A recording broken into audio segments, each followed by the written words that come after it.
தென்னாருடைய சிவனே போற்றி, நாட்டவர்க்கும் இறைவா போற்றி. ஏகம்பத்துரையந்தாய் போற்றி, பாகம் பெண்ணுரு ஆனாய் போற்றி. காவாய் கனகத்திரளே போற்றி, கைலை மலையானே போற்றி போற்றி. அன்பர்களே, நம்முடைய திருநாவுக்கரசு பெருமானுடைய அருள் வரலாற்றை நாம் சிந்தித்து கொண்டிருக்கின்றோம். திருக்கயிலையில் பொய்கையில் மூழ்கிய நாவுக்கரசு பெருமான் பழுதில் சீர் ஐயாற்றில் ஒரு வாவியின் மீது தோன்ற இறைவன் திருவருட்கருணை கூட்டுவிக்க வருகிற வழி எங்கும் சரம் அசரம் என்று சொல்லக்கூடிய இருவகை பொருளிலும் சிவசக்தியினுடைய வடிவத்தை கண்டு உணர்ந்து வருகின்ற திருநாவுக்கரசு பெருமானுக்கு ஆலயத்தை நெருங்கிய பொழுது கைலையின் காட்சியை நல்கிய நிலையில் பெருமானை கண்டு போற்றி திருத்தாண்டகங்கள் புனைந்து அதன் பிறகு மாதர் பிறை கண்ணியானை என்கிற பதிகம் பாடி மற்றும் பல திருப்பதிகங்களை பாடி வழிபாடு செய்த நாவுக்கரசு பெருந்தகை அருகில் இருக்கக்கூடிய நெய்த்தானத்தை பணிந்து திருத்தாண்டகம் புனைந்து பிறகு அங்கிருந்து மழபாடிக்கு சென்று பெருமானை தாண்டகம் கொண்டு போற்றி அவர்கள் திருவருட்கருணை கூட்டுவிக்க திருப்பூந்துருத்தி என்ற திருத்தலம் வந்து பணிகிறார்கள். அப்படி பணிந்த நிலையில் பல்வேறு வகையான திருப்பதிகங்களை பாடி வழிபாடு செய்கின்ற திருநாவுக்கரசு பெருமான் தங்கி பணி செய்கின்ற நிலமாக திங்களும் ஞாயிறும் தோயும் திருமடம் ஒன்று அங்கு செய்தார். அப்படி திருமடத்தில் தங்கி உழவாரம் என்கிற திருத்தொண்டினை செய்து கொண்டிருக்கக்கூடிய நிலையில் பல்வகை திருத்தாண்டகம் என்கிற தாண்டகமும் தனி திருத்தாண்டகம் என்கின்ற திருப்பதிகமும் அதனோடு பொங்கு தமிழ் சொல் சொல்றார். அல்லல் தீர்ப்பவர் அல்லல் தீர்ப்பவர் தானத்து அடைவு திருத்தாண்டகம். ஒவ்வொரு பதிகளும் அடைவு திருத்தாண்டகம் என்று சொல்லக்கூடியது. இந்த பதிகமும் பல்வேறு தலங்களை இணைத்து பாடப்பட்ட திருப்பதிகம். அடைவு திருத்தாண்டகம் என்ற பதிகமும் பாடி அதுக்கப்புறம் ஒரு குறிப்பு தருகிறார். செல்கதி காட்டிட போற்றும் திரு அங்கமாலையும்.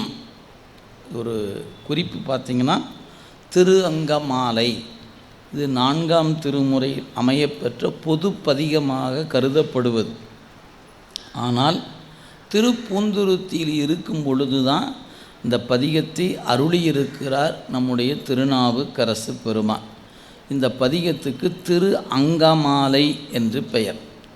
தலையில் தொடங்கி கால் வரைக்கும் ஒவ்வொரு உறுப்புகளும் இறைவனை சார்ந்திருக்க வேண்டும் என்ற குறிப்பு இந்த பதிகத்தில் குறிக்கின்றார் நம் நாவுக்கரசு பெருமான்.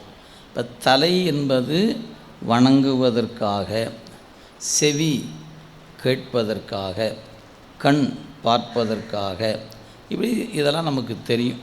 இப்போ நமக்கு அந்த தலை வணங்குவதற்கு என்றால் யாரை வணங்குவதற்கு? யார் தலைகளை மாலைகளாக அணிந்திருக்கிறானோ அவனை வணங்கத்தான் தலை. நீங்கள் தலை மாலை தலைக்கணிந்து தலையாலே பலி தேரும் தலைவனை தலையே நீ வணங்க. இறைவனுடைய கோலம் பார்த்திங்கன்னா அவர் அணிந்திருக்கிற மாலை மண்டை ஓடுகளை மாலையாக அணிந்திருப்பார். அவர் தலையில் சிரமாலைன்னு ஒன்று அணிச்சிருப்பார்.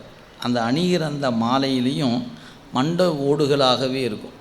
அப்போ தலையில் தலை மாலை அணிந்திருக்கிறார். தலையில் அணிகிற மாலைக்கு தலை மாலைன்னு பேர். ஆனால் அவருக்கு தலையே மாலையாக அணிஞ்சிருக்கிறார். தலையாலே பலி தேரும். அப்புறம் கையில் வச்சிருக்கிற பாத்திரம் எதுன்னு கேட்டால் பிரம்மனுடைய தலை, பிரம்ம கபாலம் என்று சொல்லப்பெறுவது. எனவே கையிலையும் ஒரு தலை ஓடு பிச்சை பாத்திரமாக இருக்குது. மாலைகளாகவும் தலைகளை கோத்து அணிஞ்சிருக்கிறாரு.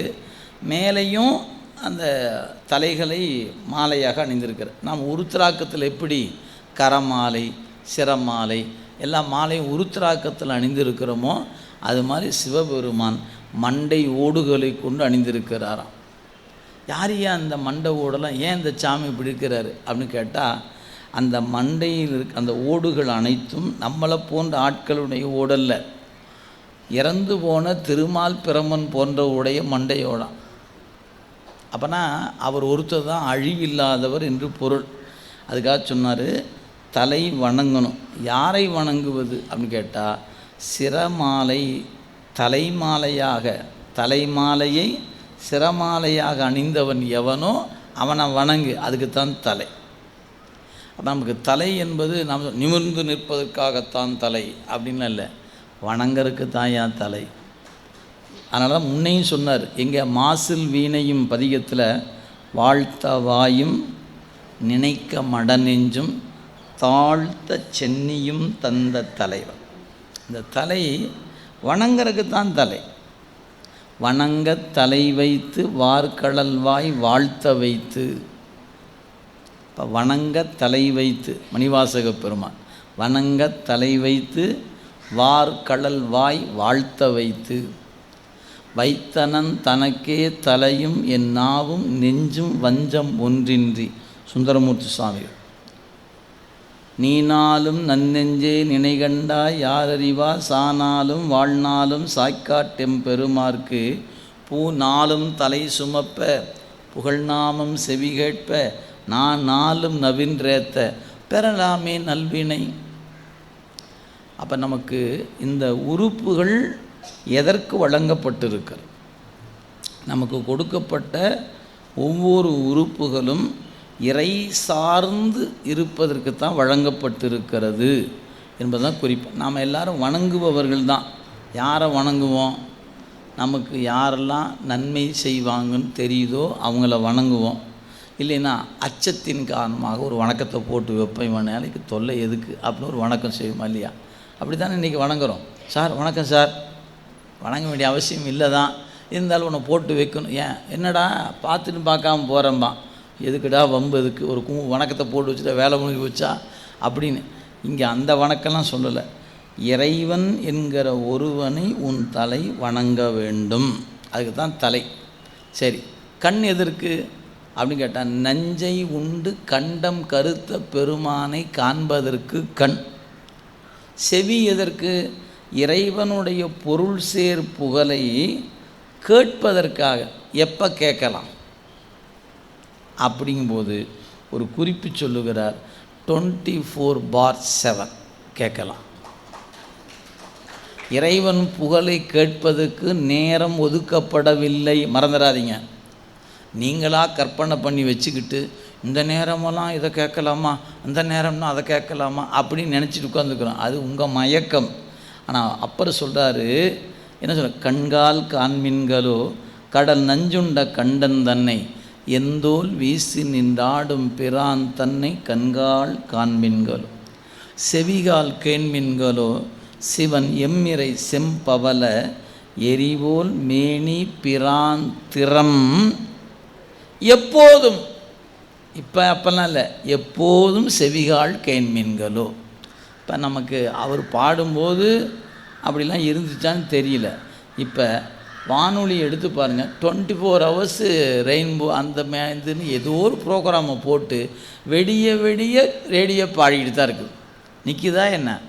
ஆள் மாறுறாங்களே ஒழிய நாம் பார்க்கக்கூடிய இன்றைக்கி இரவு நேரத்தில் பேருந்துகள் பயணிக்கிறவங்க, டாக்ஸி டிரைவர்ஸ், அவங்களாம் பார்த்திங்கன்னா ஒரு வானொலியை போட்டு வச்சுக்கிட்டு நீங்கள் கேட்ட பாடல்கள், பழைய பாடல்கள் ஏதோ ஒன்று போட்டு அது ஓடிட்டு தான் இருக்குது. அப்போ இன்றைக்கி என்ன ஆகிப்போச்சு, வானொலி என்பது ஒரு காலத்தில் அரசின் வசம் இருக்கும்போது ஒரு குறிப்பிட்ட நேரம் தான் இருந்துச்சு. இன்றைக்கி தனியார் மையம் ஆக்கப்பட்ட உடனே என்னென்னவோ பேரில் வானொலிகள் இருக்குது. 24 மணி நேரம் கேட்கலாம். தொலைக்காட்சி இப்போ அப்படித்தானுங்க ஆகிப்போச்சு. காலையில் 6 மணிக்கு தான் டிவி ஆன் பண்ண முடியுமா என்ன? வெடிய வெடிய ஓடுது, நீ முடிச்சிருந்தா பார்த்துக்க. அப்போ என்ன தெரியுது, எப்போது நீ கேட்கலான்னு தெரியுது. அப்புறம் சாமி சொன்னார், இறைவன் புகழை கேட்பதற்கு நேரமும் காலமும் இல்லை, எப்போதும் கேட்கலாம். ஆனால் செவிகால் கேண்மின்களோ அப்படின்னார். மூக்கே நீ முரலாய் முதுகாடுரை முக்கண்ணனை வாக்கே நோக்கிய மங்கை மணாலனை மூக்கே நீ முரலாய் வாயே வாழ்த்து கண்டாய் மத யானை உரி போர்த்து பேய்வாள் காட்டகத்தாடும் பிரான் தன்னை வாயே வாழ்த்து கண்டான். இந்த வாய் வாழ்த்தத்தான் கொடுக்கப்பட்டிருக்கிறது, திட்டுறதுக்கெல்லாம் கொடுக்கலை, புறம் பேசுவதற்கு கொடுக்கப்படலை. வாய் எதற்கு கொடுக்கப்பட்டிருக்கிறது? வாழ்த்துவதற்காகவே யாரையா வாழ்த்துட்டோம்? தலைவர் வாழ்க, அந்த தலைவரை வாழ்க வாழ்கன்னு சொல்கிறதுக்கெல்லாம் இல்லை, இறைவனை வாழ்த்துவதற்காகவே வாய். அடுத்தது நெஞ்சு, நினைப்பதுக்கு தான் கொடுக்கப்பட்டிருக்குது. எதை நினைப்பது? நம்ம நெஞ்சு கண்டதை நினைக்குது, ஒன்று ரெண்டாக நினைக்குது. எதை நினைக்க வேண்டான்னு சொல்கிறோமோ அதை தான் நினைக்குது. எதை நினைன்னு சொல்கிறோமோ அதை நினைக்க மாட்டேங்குது. கண்ணை மூடி உட்காந்தா நெஞ்சு என்ன நினைக்குது? உலகத்தை சுற்றி வருதா இல்லையா? வருது தான் இருக்குது. அப்போ நெஞ்சே நீ நினையாய் நிமிர் புன்சடை நின்மலனை மஞ்சாடும் மலை மங்கை மணாலனை நெஞ்சே நீ நினையாய். கைகால் கூப்பி தொழில் கடி மாமலை தூவின்னு, சும்மா கும்பிடாத, பூவை தூவி தொழுங்கிறார். கடி மாமலை தூவி நின்று பைவாய் பாம்பரை ஆர்த்த பரமனை கைகால் கூப்பி தொழில். அப்போ கை தொழுவதற்காக, அடுக்கம்னர் கால் ஆக்கை அப்படின்னு ஒன்றா கைகால் கூப்பி தொழில். ஆக்கையார் பயனின் அரண் கோயில் வலம் வந்து பூ கையால் அட்டி போற்றி எண்ணாத இவ் ஆக்கையார் பயன் என் கால்களார் பயன் என் கரை கண்டன் உரை கோயில் கோல கோபுர கோகரணம் சூழா கால்களார் பயன் என். இப்போ தலையில் தொடங்கினவர் கால் வரைக்கும் வந்துட்டார். அப்போ ஒவ்வொரு உறுப்பும் இறை நோக்கி இருக்கணும், இறை நோக்கி இருக்கணும் அப்படின்னு குறிப்பு. சரி, இதை சொல்லி முடிச்சுட்டு முத்தாய்ப்பாக ஒரு 3 பாட்டு. அடுத்த பாட்டு உற்றார் யார் உளரோ உயிர் கொண்டு போம்பொழுது குற்றாலத்துறை கூத்தன் நல்லால் நமக்கு உற்றார் யார் உளர். இருமாந்திருப்பன்களோ ஈசன் பல்கணத்து எண்ணப்பட்டு சிறுமான் ஏந்தி தன் சேவடி கீழ் சென்று அங்கு இருமாந்திருப்பன்கள். இங்கே சொல்லக்கூடிய இருமாப்பு ஆணவ மலம் அல்ல, திருவருள் வெளிப்பாடு. இறைவன் திருவடி கீழ் நான் இருக்கிறேன் என்கிற இருமாப்பு. இது ஆணவமாகாது, இந்த முனைப்பு ஆணவம் அல்ல. இறைவனுடைய அடியவன் என்று கருதுவது ஆணவ மலச்சார்பல்ல.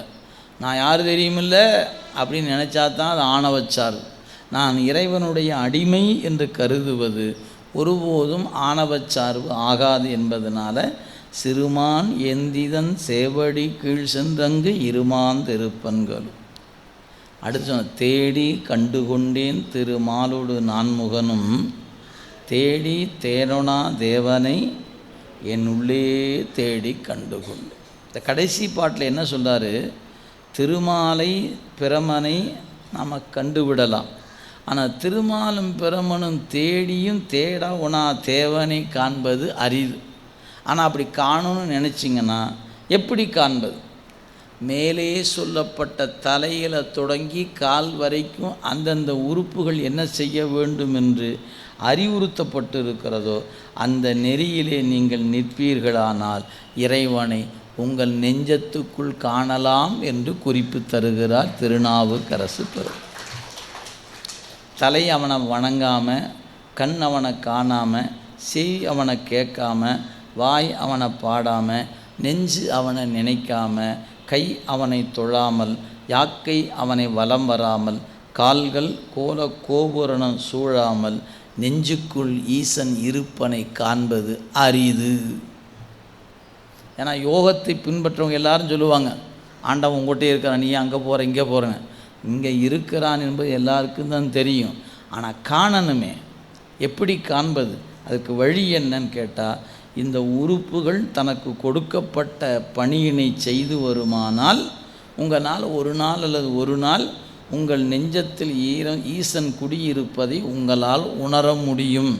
நீங்கள் மேற்கொண்ட எதுவுமே செய்ய மாட்டேன் ஆனால் நான் எல்லோ காண்பேன்னு நினச்சிங்கன்னா காண இயலாது. இதுதான் அந்த அங்கமாலை சொல்லுகிற குறிப்பு தான். எனவே ஒவ்வொரு உறுப்பும் அவனுக்கு ஒவ்வொரு மலர்கள் எல்லாத்தையும் கோத்தா ஒரு மாலை ஆயிற்று. எனவே திரு அங்கமாலை. அந்த பதிகத்துக்கு சேக்கிழார் என்ன பேர் கொடுத்துருக்காருன்னு பாருங்கள். அந்த குறிப்பு அல்லல் தீர்ப்பவர் அடைவு திருத்தாண்டகம் பாடின பிறகு செல்கதி காட்டிட போற்றும் திரு அங்கமாலை. செல்கதி அப்படின்னு கேட்டோம், இறைவன் இருக்கிற திருவடிக்கு போகணும்னா இந்த திரு அங்கமாலையில் சொல்லப்பட்ட வண்ணம் நாம் நடந்து கொண்டால் இறைவன் திருவடிக்கு போயிடலாம். செல்கதிக்கு வழிகாட்டும் சிவனே என்றும் ஒரு தேவாரம் இருக்கிறது, திருவாரூரில் பாடினார். அங்கே சொல்லும்போது செல்கதிக்கு வழிகாட்டும் சிவனே என்றும் என்று அந்த பாட்டில் குறிப்பிடுவார். இங்கே திரு அங்கமாலை செல்ல வேண்டிய கதிக்கு வழிகாட்டுகிற பதிகம். யாருக்கெல்லாம் இறைவன் திருவடியில் போய் இருக்கணும்னு நினைக்கிறோமோ அவங்க இந்த பதிகத்தை பாடினா போதாது, பதிகத்தில் சொன்னவொன்னே கொஞ்சம் தலை வணங்கணும், நெஞ்சு நினைக்கணும், வாய் வாழ்த்தணும். இதெல்லாம் பண்ணிகிட்டு இருந்தீங்கன்னா உறுதிப்படுத்தி கொள்ளலாம், நாம் இறைவன் திருவடிக்கு சென்று விடலாம் அப்படிங்கிறத உறுதிப்படுத்தியும். அப்படிப்பட்ட பதிகமும் அங்கே பாடினாராம். செல்கதி காட்டிட போற்றும் திரு அங்க மாலை உள்ளிட்டு எல்லையில் பன்மை தொகையும் இயம்பினர் ஏத்தி இருந்தார். இப்படி இன்னும் பல பதிகங்களை பாடி வழிபாடு செய்து கொண்டிருக்கிறார் நம்முடைய திருநாவுக்கரசு பெருமான். இப்படி இருக்கிற நாட்களில் பொன்னிவலம் கொண்ட திருப்புந்துருத்தி அவர் இருப்ப கல் மனத்து வல் அமனர் தமை வாதில் கட்டளித்ததும் தென்னவன் கூன் நிமிர்ந்தருளி திருநீற்றின் ஒளி கண்டு மன்னிய சீர் சண்பை நகர் மறையவனார் வருகின்றார். முன்ன பார்த்தோம், திருமறை காடு என்கிற இடத்துல தான் திருஞான சம்பந்த பெருமான் இரண்டாவது சந்திப்பின் நிறைவில் அவர் விடைபெற்று கொண்டு போனார். நானும் வருகிறேன்னார். இல்லை நீங்கள் வர வேண்டாம், இங்கேயே இருங்க அப்படின்ட்டு ஞானசம்பந்த பெருந்தகை அப்பர் பெருமானை இங்கேயே இருங்கன்னு சொல்லிட்டு போனார் அல்லவா. போனவர் என்னாச்சு, பாண்டி நாட்டுக்கு போனார், சைவத்தை நிலைநாட்டினார், மன்னன் சைவமானான், மக்களும் சைவமாக மாறிவிட்டார்கள். அதான் சொல்கிறார் இந்த குறிப்பு. பொன்னி வலம் கொண்ட திருப்புந்துருத்தி அவர் இருப்ப, யார், நாவுக்கரசர் இருக்க, கல் மனத்து வல் அமனர் தம்மை வாதில் கட்டளித்து, கல் நெஞ்சமுடைய சமண நெறியை சார்ந்தவருடைய வாதுகளை எல்லாம் அந்த அவிழ்த்து அழித்து, பிறகு தென்னவன் கூன் நிமிர்த்தருளி, கூன் பாண்டியன் நின்ற சீர் நெடுமாறனாக மாறியது, திருநீற்றின் ஒளி கண்டு மன்னன் நீரணிந்தான் என்று மக்கள் எல்லாம் நீரணிந்தார்கள். எனவே பாண்டிய மன்னனுடைய நெற்றியில் திருநீற்றை பார்த்த மக்கள் தாமும் திருநீர் பூசினார்கள் என்பார். அதனால் திருநீற்றின் ஒளி கண்டு மன்னிய சீர் சண்பை நகர், சீர்காழியினுடைய மறையவர் எங்கு வருகிறார், பூந்துருத்தி நோக்கி வருகிறார். அப்படின்னா என்ன அர்த்தம், பாண்டி நாட்டில் போய் மிகப்பெரிய வெற்றியை பெற்ற திருஞான சம்பந்த பெருமான் அவர் அந்த செய்தியை திருநாவுக்கரசருக்கு தெரிவிக்க வேண்டும் என்று விரும்புகிறார். விரும்பும்போது அவர் மறைக்காட்டுக்கு அந்த போகும்போது மறைக்காட்டில் விடைபெற்று போனாங்க. திரும்பி வரும்பொழுது திருக்கடவூர் முதலான தலங்களை வணங்கி வரும்போது இப்போ நாவுக்கரசு எங்கிருக்கிறார் என்று வினவிய பொழுது அடியார்கள் சொன்னாங்க, அவர் திருமடம் சமைத்து பூந்துருத்தியில் இருக்கிறார் என்று சொன்னாங்க. இப்போ ஞானசம்பந்தர் என்ன செய்தார், என்ன அப்பர் பூந்துருத்தியில் இருக்கிறாரா, சரி பல்லக்கு பூந்துருத்தி நோக்கி செல்லட்டும்னார். இப்போ பூந்துருத்தி நோக்கி திருஞான சம்பந்த பெருமான் வருகிறார். இந்த காட்சியை தான் சரி இப்போ ரொம்ப பக்கத்தில் வந்துட்டார். சொல்லார் அந்த குறிப்பு சொல்லார், தீன் தமிழ் நாட்டிடை நின்றும் எழுந்தருளி செம்பொன்னி வாய்ந்த வலந்தரு நாட்டு வண்டனைந்தார் வாக்கினுக்கு வேந்தர் இருந்தமை கேட்டு விரைந்து அவர்வால் செல்வன் என பூந்துருத்தி வளம்பதியின் புறம்பனையில் வந்தணைந்தார். நாவுக்கரசு பெருந்தகை இருக்கிற இடம் பூந்துருத்தி. இவரும் இப்போ பாண்டி நாட்டில் இருந்தார். இப்போ அங்கிருந்து புறப்பட்டு சோழ நாட்டுக்கு வந்த பிறகு என்ன நினைக்கிறார், திருநாவுக்கரசு பெருமான் இப்பொழுது எங்கு பணி செய்கிறார் என்று தொண்டர்களை பார்த்து கேட்டார். தொண்டர்கள் சொன்னாங்க பூந்துருத்தியில் இருக்கிறார் என்று.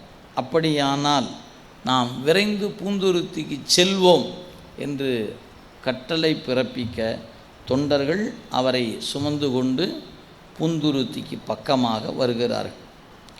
சண்பை வரும் தமிழ் விரகர் எழுந்து அருள தாம் கேட்டு மண் பரவும் பெருங்கீர்த்தி வாகீசர் மனமகிழ்ந்து கண் பெருகும் களி கொள்ள கனி கொள்ள கண்டு இறஞ்சு காதலினால் என்பெரும் விருப்பு எய்த எழுந்தருளி எதிர் சென்றார். இப்போ நாவுக்கரசு பெருமானுக்கு அடியவர் பெருமக்கள் மூலமாக தங்களை காண்பதற்கு திருஞான சம்பந்த பெருமான் வந்து கொண்டிருக்கிறார் என்ற செய்தி அறிவிக்கப்பட்டது. ஒரு பெரும் மகிழ்ச்சி. ஏன், பாண்டி நாட்டில் போய் அந்த நாட்டையே திருத்திட்டு வராரே, என்ன கருணை, பெருமான் இவருக்கு என்ன அருள் கொடுத்துருக்கிறார் என்று மகிழ்ச்சியோடு அவரை வணங்கணும் அப்படின்னு காத்திருக்கிறார். இதான் அங்கே சொல்லப்பட்ட செய்தி தான். சண்பை வரும் தமிழ் விரகர் எழுந்து அருள தாம் கேட்டு, அதை கேட்ட இவர் தான் போக வேண்டான்னு சொன்னவர். எங்கே, மறைக்காட்டில் இருக்கும்போது நாளும் கோலும் தீய தாங்கள் எழுந்தருளுவதற்கு ஒருப்படுவதற்கு மனம் இடம் கொடுக்கவில்லைனார். அவள் தான் கோளறு பதிகம் பாடி அவர் விடைபெற்று கொண்டு சென்றார்னு பார்த்தோம்.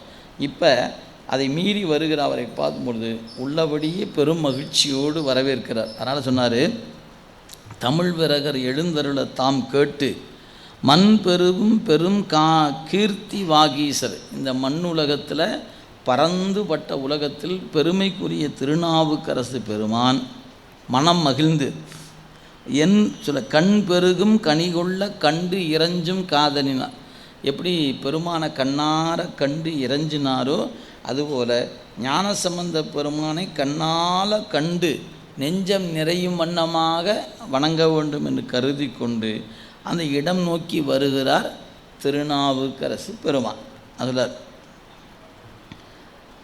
காழியர்கோன் வரும் எல்லை கலந்து எய்தி காதலித்தார் சூழும் இடை திருநெடுகில் காணாமே தொழுதருளி வாழி அவர் தமை தாங்கும் மணிமுத்தின் சிவிகையினை தாங்குவார் உடன் இது கொண்டு தாங்குவன் யான் என தரித்தார். இங்கே ஒரு சின்ன குறிப்பு பாருங்கள். திருநாவுக்கரசு பெருமானுக்கு இவர் பக்கத்தில் வர வரைக்கும் எந்த உணர்வும் இல்லை. பூந்துருத்திக்கு பக்கமாக வந்துட்டார்னு அடியார்கள் வந்து சொன்னாங்க.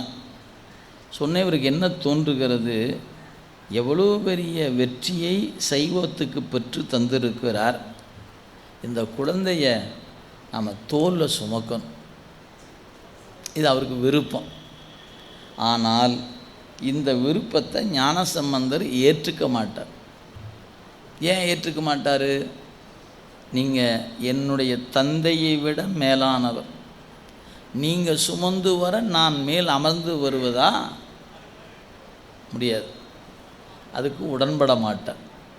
ஆனால் அப்பர் சாமிக்கு ஒரு ஆசை, பெருமானே அந்த குழந்தையை தாங்கறதுக்கு ஒரு வாய்ப்பு கொடு பெருமானே அப்படின்னு இவர் நெஞ்சு தவிக்குது. சரி, இது அவர்கிட்டே சொல்லலாமேன்னு கேட்டால், நீங்கள் நடந்து போனாவே நான் பல்லக்கில் வரமாட்டேன், நீங்கள் வேறு சுமந்து வரீங்களா? வேலைக்காகாது, வேறு எதாவது இருந்தால் சொல்லுங்கள். இப்படிப்பட்ட ஒரு சூழலை என்ன பண்ணுறேன்னே அவருக்கு தெரியல. நேராக பொய்யிலியப்பராகிய பூந்துருத்தி பெருமான்கிட்ட போய் நின்று, சாமி கொஞ்சம் கருணை உரியா, என்னென்ன எப்படியாவது இந்த கூட்டத்துக்குள்ளே யாருக்கும் தெரியாமல் உள்ளே பூந்து கொஞ்ச நேரமாவது தூக்கணும் சாமி என்று பெருமானிடத்தில் வேண்டிக் கொண்டார்.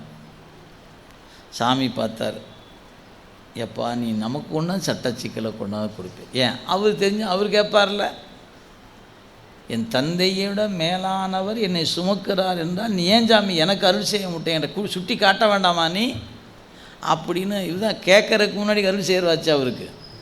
இது ஏண்டா வம்பா போச்சுனார். அப்போ என்ன நினச்சி போகிறோம், சரி சரி நீ கேட்டுட்ட தரணும் தான், ஆனால் நிறையாலாம் கொடுக்க முடியாது, சும்மா கொஞ்சம், இது சும்மா பேருக்கு கொஞ்சம் நேரம் தூக்கிட்டு வரக்கு வேணால் நான் சம்மதிக்கிறேன், நீ முழுசாலாம் தூக்கிட்டு வர முடியாது. ஏன் கடைசி ஞானசம்பந்தர் எங்கிட்ட கேட்டால் நான் பதில் சொல்ல முடியாது. இதுதான் இறைவன்ட்டு இருக்கிற நிலை, அதுதான். அதனால் இப்போ போய் நேராக பெருமான்கிட்ட வேண்டிட்டார், விண்ணப்பம் செய்துட்டார். செய்த பிறகு என்ன பண்ணார், அவரை அங்கே வணங்கிக்கிட்டு எதிர் திசை நோக்கி இவளை வரவேற்கிறக்கா வரார். வரும்போது பெரும் பெரும் கூட்டமாக தொண்டர்கள் வராங்க. அதில் பல பேருக்கு திருநாவுக்கரசரை அடையாளம் தெரியவில்லை. ஏன் சார் தெரியல அப்படின்னா, இவர்களெல்லாம் சோழ நாட்டின் தொண்டர்கள் அல்ல, புதிதாக இணைந்திருக்கிற பாண்டி நாட்டின் தொண்டர்கள். எனவே திருநாவுக்கரசர் அவருக்கு அடையாளம் தெரியல. அது மட்டும் இல்லைங்க, இவர் என்ன பண்ணியிருப்பார், நாம் உழவார படைக்கருவி கையில் வச்சுட்டு போனோம்னா நம்மளை கண்டுபிடிச்சிடுவாங்க. அப்போ அந்த கருவியை மறைத்து கொண்டு சென்றிருக்கணும், அல்லது திருமடத்தில் வைத்து விட்டு சென்றிருக்கணும். இதில் எது நடந்துச்சுன்னு தெரியல. ஆனால் ஒன்று மட்டும் உறுதி, என்னது, யார் கண்ணிலும் படாமல் மறைந்து கொண்டு பல்லக்கு சுமப்பாரோடு சென்று தானும் சுமக்க முற்படுகிறார் திருநாவுக்கரசு பெருமான். பாட்டை பாருங்க. சண்பை வரும் தமிழ் விரகர் எழுந்தருள தாம் கேட்டு மண்பெருகும் பெருங்கீர்த்தி வாகீசர மனம் மகிழ்ந்து நன் கண் பெருகும் கலிகொள்ள கண்டு இறைஞ்சு காதலினால் என் பெரும் விருப்பு எய்த எழுந்தருளி எதிர் சென்றார். காழியர்கோன் வரும் எல்லை கலந்து எய்தி காதலித்தார். காழியர்கோன் வரும் எல்லை கலந்து எய்தி காதலித்தார். சூழும் இடைத்திரு நெடுகிற் காணாமே தொழுது அருளி வாழியவர் தமை தாங்கும் மணிமுத்தியின் சிவிகையினை தாழும் உடல் இது கொண்டு தாங்குவன் யான் என தரித்தார். நம்முடைய ஞானசம்பந்த பெருமான் காழியர்கோன் வரும் எல்லை கலந்து எய்தி காதலித்தார். சூழுமிடை திருநெடுகிற் காணாமே. எனவே திருஞான சம்பந்த பெருமான் அந்த வழியில் இறைவன் காட்சியை கண்டு காத்திருக்கிறார். இறைவன் காட்சியை கண்ட மாத்திரத்தில் அவரை வணங்கி கொண்டார். வணங்கும் பொழுது என்ன சொல்லி வணங்கி இருக்கிறார், பெருமானுடைய புகழை சொல்லி வணங்குகிறார். அப்போ சேக்கிழார் சொல்கிறார், வாழி அவர் தமை தாங்கும் மணிமுத்தின் சிவிகையினை.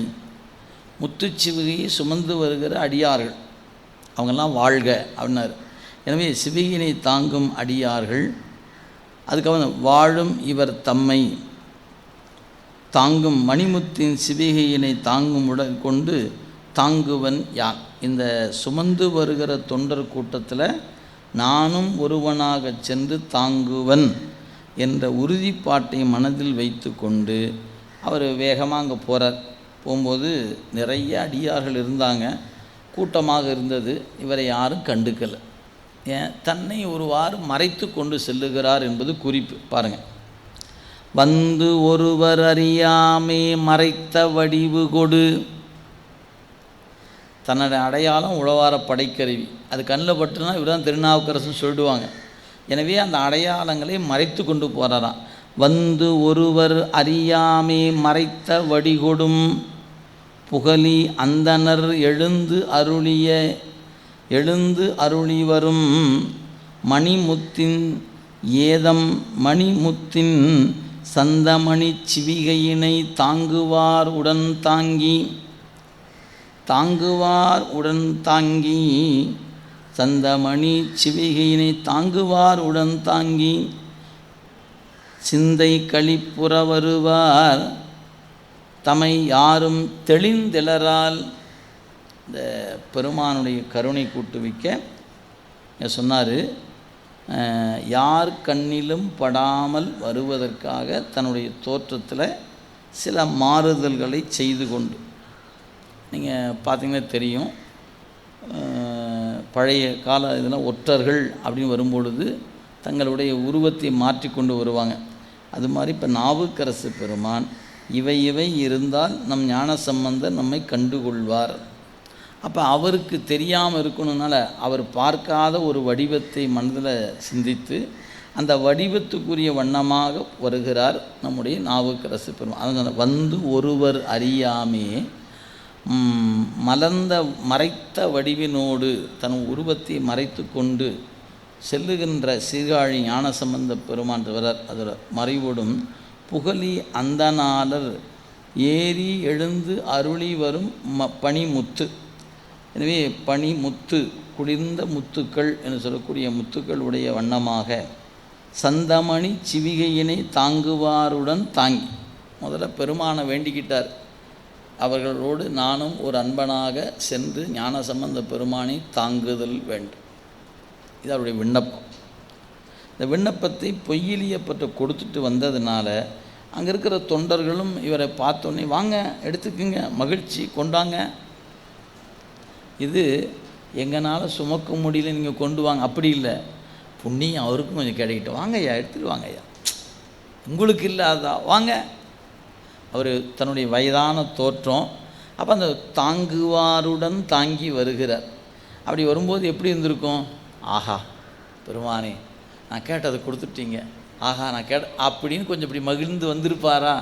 சாமி பார்த்தாரு, ஞானசம்பந்தர் அறிவுக்குள்ளே கொஞ்சம் உணர்த்தினார். என்னென்னு அங்கே இருக்கிற தொண்டர்களை பார்த்து கேட்கிறார், பூந்துருத்திக்கு பக்கமாக வந்துட்டோமா சுவாமி? அருகில் வந்துட்டோம். அப்படியா?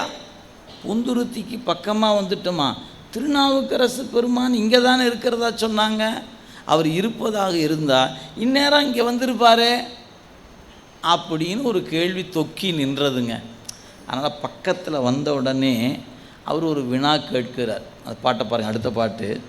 திருஞான மாமுனிவர் அரசிருந்த புந்துருத்திக்கு அருகாக, ஊருக்கு போல பக்கத்தில் அருகாக எழுந்தருளி எங்குற்றார் அப்பர். இதான் அவர் கேட்ட கேள்வி. எங்குற்றார் அப்பர் என அந்த சொல் முடிஞ்சதோ இல்லையோ, கீழே பல்லக்கு தூக்குறவங்ககிட்ட ஒரு வார்த்தை வருது. என்னவென்று? உருகா நின்று உம்மடியேன் உம்மடிகள் தாங்கி வரும் பெருவாழ்வு வந்து எய்தப் பெற்று இங்குற்றேன் என்றார். அப்படின்னா எப்படி இருந்துக்கும் பாருங்கள். இந்த இடத்துல ஒரு சின்ன குறிப்பு, ஏற்கனவே நான் படித்த இடம் நினைவுபடுத்துகிறேன். திருப்புகலூர் முருகநாயனாருடைய திருமடம். 6 பேர் இருந்தாங்க நாயன்மார்கள். 2 பெருமக்கள், யாழ்ப்பாணர், அந்த தலத்துக்குரிய முருகநாயனார், பக்கத்திலிருந்து 2 பேர் வந்திருந்தாங்க. ஒருத்தர் சிறு தொண்ட நாயனார், இன்னொருவர் நீலநக்க நாயன். 6 பேரும் ஒரு இடத்துல இருந்து பதிக திறம் போற்றி அடியவர் பெருமையை போற்றி அளவலாவிக் கொண்டு இருந்தார்கள். அந்த நிலையில் ஒரு குறிப்பிட்ட நாள் வந்தது. அப்பர் பெருமான் பயணத்தை தொடங்குகிறார். கொஞ்சம் தூரம் வந்தோடனே அந்த 3 விடை கொடுத்தாங்க. யார்? முருகநாயனாருக்கு, சிறு தொண்டருக்கு, நீலநக்கருக்கு. 3 பேரும் விடை கொடுத்தாச்சு. சரி, சிவாய நம, மீண்டும் சந்திப்போம். கொஞ்சம் தூரம் அப்படியே நடந்து வரும்போது, இப்போ அப்பர் சாமி நடந்து வரார், ஞானசம்பந்தரும் நடந்து வரார், எங்கள் 2 பேர்த்துக்கு பின்னாடி யாழ்ப்பாணரும் நடந்து வரார். இப்போ பல்லக்கு என்னாச்சு? தூக்கிக்கிட்டு சும்மா வர்றாங்க. ஏன்? இந்த 2 பேர் நடந்து போகிறாங்க, பல்லக்கு பின்னாடி வருது. இப்போ அப்பர் சாமிக்கு ஏன் இன்னும் இவர் பல்லக்கில் போகாமல் இருக்கிறாரு கேட்கணும்னு தோணுது. எப்படி கேட்குறதுன்னு தெரியல. இவர் என்ன நினைக்கிறாரு? இவர் போகிற பக்கம்லாம் நாம் போகலான்னு நினச்சிட்டு கம்முனே வரார். அப்போ தான் நாவுக்கரசருக்கு ஒரு உணர்வு வருகிறது. சாமி, நீங்கள் என்னோடு வருவது எனக்கு மகிழ்ச்சி தான், இருந்தாலும் நீங்கள் நடக்கக்கூடாதுன்னு தானே உங்களுக்கு பெருமான் சிவிகை கொடுத்தாரு. நீங்கள் நடந்து வருவது இறைவன் திருவுள்ளத்துக்கு மாறானதல்லவா அப்படின்னா இருப்பாருங்க. அப்படியா கருதுகிறீர்கள்? ஆம் சுவாமி, நீங்கள் நடக்கக்கூடாதில்ல அப்படின்னு அப்பர் சாமி சொன்ன. அப்போ தான் நம்முடைய ஞானசம்பந்தர் சொன்ன, அப்படியானால் நீர் எங்கு செல்லுகிறீரோ அங்கே சொல்லிக்கிட்டு போங்க, ஏன் பின்னாடியே நான் வரேன் அப்படிங்க சொல்லி சரின்ட்டார். அப்புறம் என்ன பண்ணார்? இவர் புறப்பட்டு போகிற வரைக்கும் பல்லக்கில் ஏறல. ஏன் ஏறல? வயது மிகுந்த தந்தையை விட அன்புக்குரியவர் நடந்து செல்ல தான் பல்லக்கில் இருப்பது தன் நெஞ்சம் அவருக்கு இடம் கொடுக்கவில்லை. எனவே நாவுக்கரசர் மறைந்துட்டார், போகிற கண்ணுக்கு தெரிகிற வரைக்கும் ஏறமாட்டார். அவர் சென்று மறைந்த பிறகு தான் என்ன பண்ணுவார், பல்லக்கு மேலேயே ஏறி உட்காருவார். இவர் நடந்து போவதை கூட பல்லக்கிலிருந்து பார்க்க சகிக்காத திருஞான சம்பந்த பெருமான் தூக்கிட்டு வரக்கு சம்மதிப்பாரா? நீங்கள் அந்த இடம் புரிஞ்சுக்கணும். அந்த இடத்துல உங்களுக்கு அந்த இடம் உங்கள் அறிவுக்கு எட்டினாத்தான் அதில் என்ன சூக்குமம் இருக்கிறதுன்னு நீங்கள் விளங்கி கொள்ளணும். அப்போ திருநாவுக்கரசு பெருமான் தன் தந்தையை விட மேலானவர். அவர் நடந்து போகும்போது தான் பல்லக்கில் போகக்கூடாதுன்னு நினச்சவர் ஞானசம்பந்த பெருமான். இவர் என்ன நினைக்கிறாரு, நான் வயசான ஆள் நடந்து போகலாம், நீங்கள் ஞான குழந்தை நடந்து வரலாமா? எனக்கு இதுதான் வினை, நான் நடந்து தான் தேய்ச்சாகணும், நீங்கள் பல்லக்கில் வரணும், நீங்கள் எங்கூட நடந்து வரக்கூடாது அப்படின்னு யார் நினைக்கிறா? திருநாவுக்கரசர் நினைக்கிறார். 2 பேருக்கும் வயது குறைஞ்சபட்சம் 60 வயசு வித்தியாசம் இருக்கும். இவருக்கு 60னா அவருக்கு என்னவா இருக்கும், 6 வயசுன்னு வச்சுக்கலாம். அப்படி ஒரு வயது வேறுபாடு, அவ்வளவு வேறுபாடு. ஆனாலும் அன்பு திறத்தில் இவரை விட அவர் மேலே அன்பு அதிகம், அவருக்கு இவருடைய அன்பு அதிகம். எனவே நடந்து செல்லுவதை கண்ணில் பார்க்க விரும்பாத ஞானசம்பந்த பெருந்தகை இவர் பல்லக்கு சுமப்பதை விரும்புவாரா? விரும்ப மாட்டார். அதனால் இந்த இடத்துல அந்த குறிப்பு சொல்லப்படலை. இதே காட்சி ஞானசம்பந்தர் வரலாறு படிக்கும்போது உங்களுக்கு உணர்த்தப்படும். என்னென்னு, அப்படியே கொஞ்சம் தூரம் வந்தோடனே சிந்தையில் தடுமாற்றம் எய்தி, யாருடைய சிந்தையில்? ஞானசம்பந்தர் சிந்தையில் சற்று தடுமாற்றம் ஏற்பட்டு தான். அப்போ தான் கேட்டார், எங்கே திருநாவுக்கரசர்? ஏன் இவர் தூக்கிட்டு வந்துட்டுருக்கிறாரு, இவரும் கேட்டதை கொடுத்தாகணும், அவருக்கும் அருள் செய்யணும். யாருக்கு? ஞானசம்பந்தருக்கும் அருள் செய்யணும், அப்பர் சாமிக்கும் அருள் செய்யணும், சிவபெருமானுக்கு இப்போ 2 பேர்த்துக்கு அருள் செய்யணும். அதனால் ரொம்ப தூரம் தூக்கிட்டு போனால் ஞானசம்பந்தர் கோச்சுக்குவார். தூக்காமையே விட்டுட்டா, என்ஜாமி உன்னை கேட்டனே எனக்கு இந்த வாய்ப்பே தராமல் விட்டுட்டேன்னு அப்புறம் வருந்துவார் இல்லையா? எனவே இரு பக்கத்தையும் தீக்கிறதுக்கு என்ன வழின்னு பார்த்தார். போனால் போது கொஞ்சம் தூரம் தூக்கிட்டு வா சுவாமி அப்படின்னு அப்பர் சுவாமிக்கு பர்மிஷன் கொடுத்துட்டார். கொஞ்சம் தூரம் தூக்கிட்டு வரும்போது அப்படியே சிந்தை கழிப்புற அப்படியே வந்தபோது இவருக்கு ஆனந்தம்தான். ஆனால் அங்கூத்து மேலே உட்கார்ந்துருக்கிறாரே அவர் அறிவுக்குள்ள பெருமான் ஏதோ உணர்த்தினார்.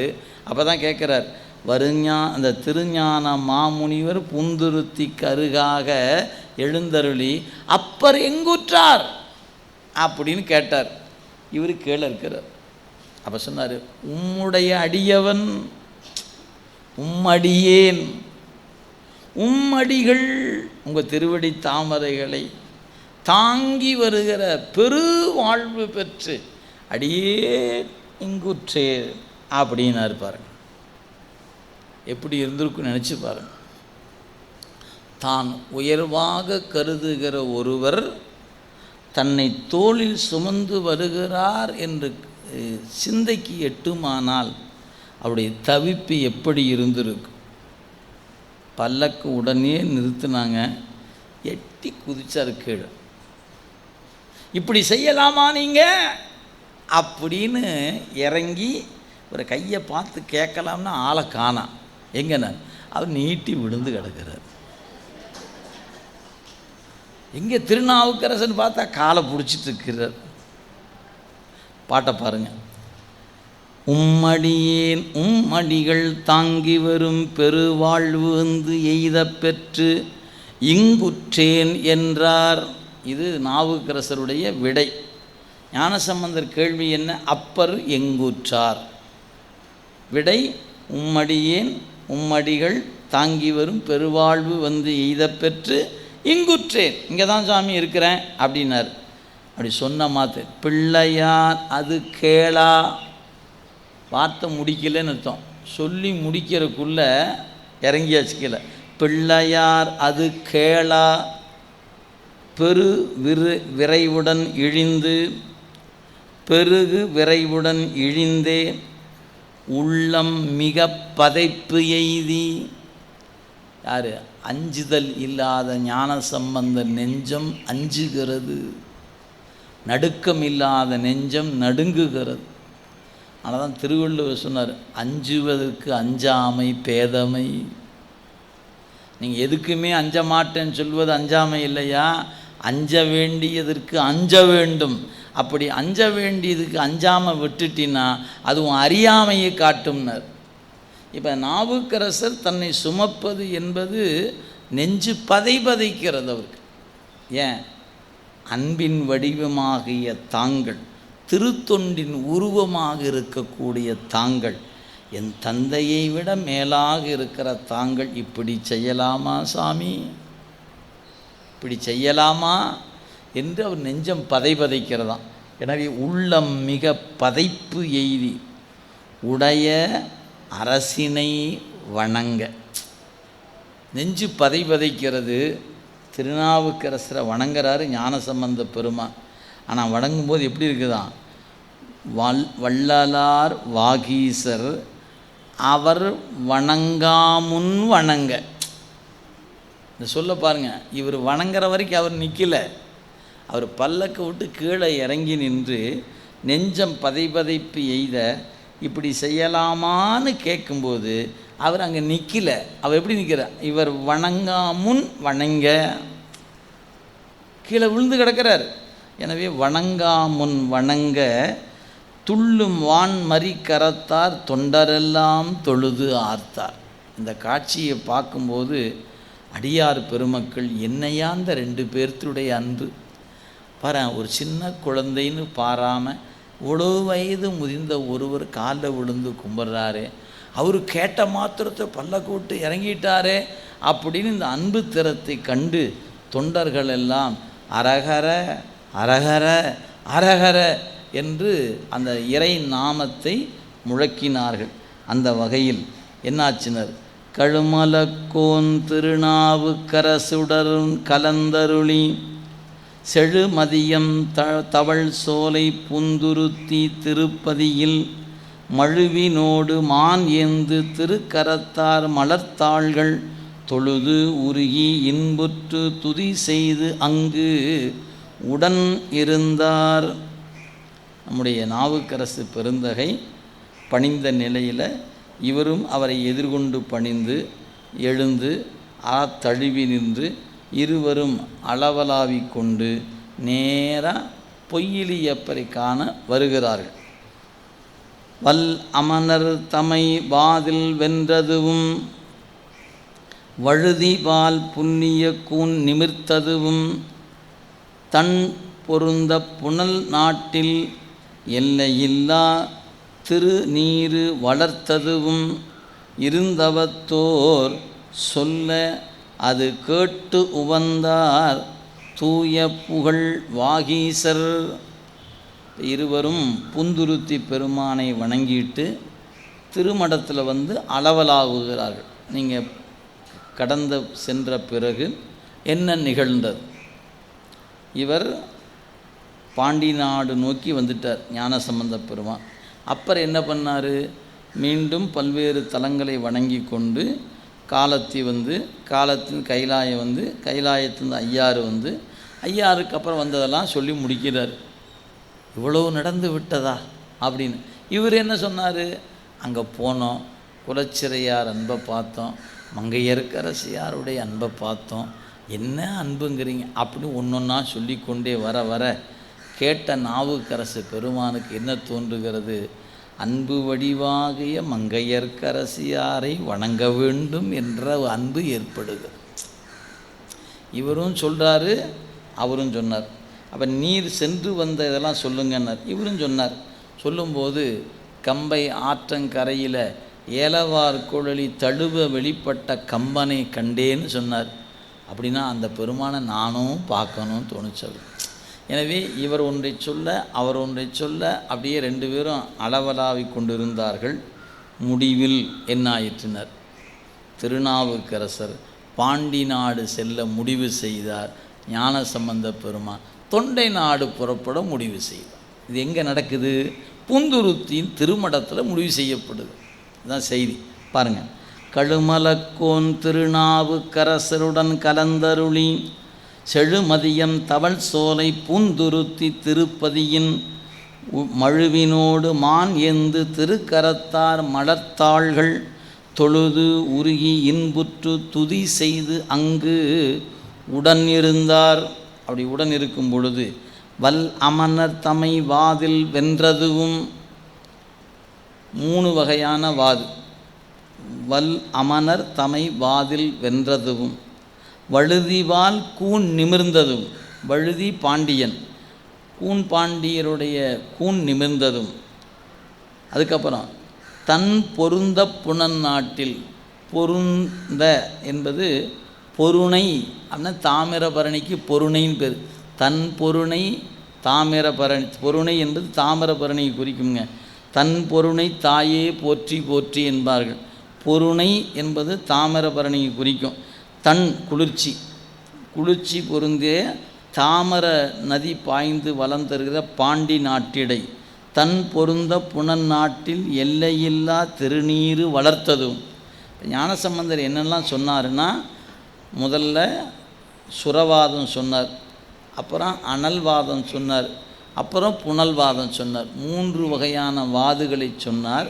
பிறகு பாண்டிய மன்னனுடைய கூன் நிமிர்ந்ததை பற்றி சொன்னார். அதுக்கப்புறம் மன்னன் நீரணிந்தான் என்று மக்களெல்லாம் திருநீர் பூசினார்கள் என்று திருநீர் பூசிய செய்தியை சொன்னார். எல்லையில்லா திருநீறு வளர்த்ததுவும் இருந்தவத்தோர், பெரும் தவத்தை உடையவர் சொல்ல அது கேட்டு உவந்தார் தூய புகழ் வாகீசர். ஆக ஞானசம்பந்த பெருமான் ஒவ்வொரு பகுதியாக நடந்தவற்றை சொல்ல சொல்ல கேட்டு கேட்டு மகிழ்கிறார். ஐயோ என்ன சிறப்பு, என்ன சிறப்பு! ஆஹா, சிவசிவா சிவசிவா சிவசிவா, என்ன உள்ளத்துணு, நாம் கூட இல்லாமல் போயிட்டோமே அப்படின்னு எங்கேயாவது ஒரு ஓரமாக ஒரு ஏக்கம் இருந்திருக்கலாம். ஆனாலும் எந்த வகையிலும் என்ன இல்லை, பொறாமை இல்லை. ஓ, இதுக்குத்தான் நீர் என்னை விட்டு விட்டு போய்விட்டீரோ, இந்த பூரா நீங்களே பெருமையை வச்சுக்கலான்னு அப்படிலாம் இல்லவே இல்லைங்க. நாவுக்கரசர் பணிவதிலும் அரசு அவர். ஆனால் எப்பவுமே அவர்கிட்ட முனைப்பெல்லாம் அந்த மாதிரி இல்லை. இவர் ஒன்றொன்னா சொல்ல சொல்ல அப்படியே கண்ணீர் பெருக்கோடு கேட்டுக்கொண்டு இருக்கிறார். திருவருள் திருவருள் திருவருள் அப்படின்னு கேட்டு கேட்டு மகிழ்ந்தார். உவந்து இருக்கிறாராம். அதான் சொன்னார், சொல்ல அது கேட்டு உவந்தார். பொறாமை கொண்டான்னு சொல்லலை, வருந்தினான்னு சொல்லலை, உவந்து இருக்கிறார். இன்னும் என்ன நினைச்சு, இன்னும் என்ன அப்படின்னு கேட்டு கேட்டு மகிழ்ந்தாராம். சரி, இப்போ அவர் சொல்லி முடிச்சிட்டார். என்னாச்சுனார், பண்புடைய பாண்டிமாதேவியா தம் பரிவும் நண்புடைய குலச்சிறையார் பெருமையும் ஞானத் தலைவர் எண் பெருக உரைத்தருள எல்லையில் சீர் வாகீசர் மண் குலவு தமிழ்நாடு காண்பதற்கு மனம் கொண்டார். இவர் சொல்லி முடிக்க ஐயோ, அந்த மங்கையர்க்கரசி தாயை நானும் பார்க்க வேணாமாயா. இந்த இடத்துல ஒரு கூடுதலான தகவல், இங்கே சொல்லப்படாத தகவல் என்னென்னா, மங்கையர்க்கரசியார் தான் அழைப்பு கொடுத்தவங்க. ஆனால் அந்த அழைப்பை பற்றிய குறிப்புகள் அங்கேயும் சொல்லப்படுகிறது. அங்கே தான் விரிவாக சொல்லப்படுகிறது. இந்த இவருடைய புராணத்தில் குறிப்பாக தான் சொல்லப்படுகிறது. அப்படி மங்கையர்க்கரசியார் திருஞான சம்பந்தர் பெயரை கேட்ட மாத்திரத்தில் தன்னுடைய மார்பிலிருந்து பாலை சுரந்தவர்கள் என்பதை மறந்துடக்கூடாது. அவங்க தாய் உள்ளம் எப்படிப்பட்டதுன்னா, ஞான சம்பந்தர்னு காதில் போன போது தன்னுடைய மார்பில் பால் சுரந்தவர். தாய் குழந்தைய பார்த்தா தான் பால் சுரக்கும். ஆனால் இங்கே காதில் கேட்ட மாத்திரத்தில் பாலை சுரந்ததுனால பெற்ற தாயை விட மேலான அன்பு மங்கையர்க்கரசியாருக்கு. அப்படி சொன்னவர் யார் தெரியுங்களா? கற்பனை களஞ்சியம் சிவப்பிரகாசர் என்கின்ற ஒரு அருளாளர். திருஞான சம்பந்தர் மீது அவர் 4வர் 4 மணி மாலைன்னு ஒரு பாட்டு பாடுறார். 40 பாட்டு. அதில் முதல் பாட்டு ஞான சம்பந்தருக்கு, 2வது பாட்டு நாவுக்கரசருக்கு, 3வது பாட்டு சுந்தரருக்கு, 4வது பாட்டு மாணிக்க வாசருக்கு, திருப்பி 5வது பாட்டு வரும்போது ஞான சம்பந்தர். அப்போ 1 2 3 4, அடுத்து 1 2 3 4. அப்போ நீங்கள் 1 + 4 5, 5 + 4 9. அப்படி 1, 5, 9ன்னு போனீங்கன்னா திருஞான சம்பந்தரை பற்றி 10 பாட்டு, 2, 6, அதுக்கப்புறம் 10 அதெல்லாம் நாவுக்கரசரை பற்றியது, 3, அதுக்கப்புறம் 7, 11 அப்படி போனீங்கன்னா சுந்தரரை பற்றியது, 4, 8, 12, 16, 20 அப்படின்னு 4 நாளாக போனீங்கன்னா மாணிக்கவாசருக்கு 4 பேரை பற்றியும் 10 பாட்டு ஒரே மாதிரி பாடாமல் இவருக்கு ஒரு யாப்பு அவருக்கு வேறு யாப்பு, இவருக்கு ஒரு வெண்பா அவருக்கு ஒரு கலி விருத்தம் ஒரு ஆசிரிய விருத்தம், இப்படி பாக்களை மாற்றி மாற்றி பாடுனால அதுக்கு பேர் 4வர் 4மணி மாலை. 4 வகையான பூவை கோத்தா அந்த பூ எப்படி இருந்துச்சு, ஒரு சிவப்பு, ஒரு பச்சை, ஒரு வெள்ளை, ஒரு மஞ்சள், மீண்டும் என்னாச்சு சிவப்பு, பச்சை, மஞ்சள், வெள்ளை அப்படின்னு எப்படி நம்ம பூ கட்டும்போது ஒன்றொன்னா வரிசையாக கட்டுவோமோ அது மாதிரி ஒவ்வொன்றுக்கும் ஒவ்வொரு மணி, ஒருத்தருக்கு பச்சை நிறம், ஒருத்தருக்கு சிவப்பு நிறம், ஒருத்தருக்கு வெள்ளை நிறம் அப்படின்னு வச்சுக்கிட்டிங்கன்னா 4 பேர்த்துக்கு 4 நிறத்தில் பூ மாலை கட்டியது போல் கட்டிய பாமாலைக்கு பேர் 4வர் 4மணி மாலை என்று பெயர். அருமையான பாட்டுங்க.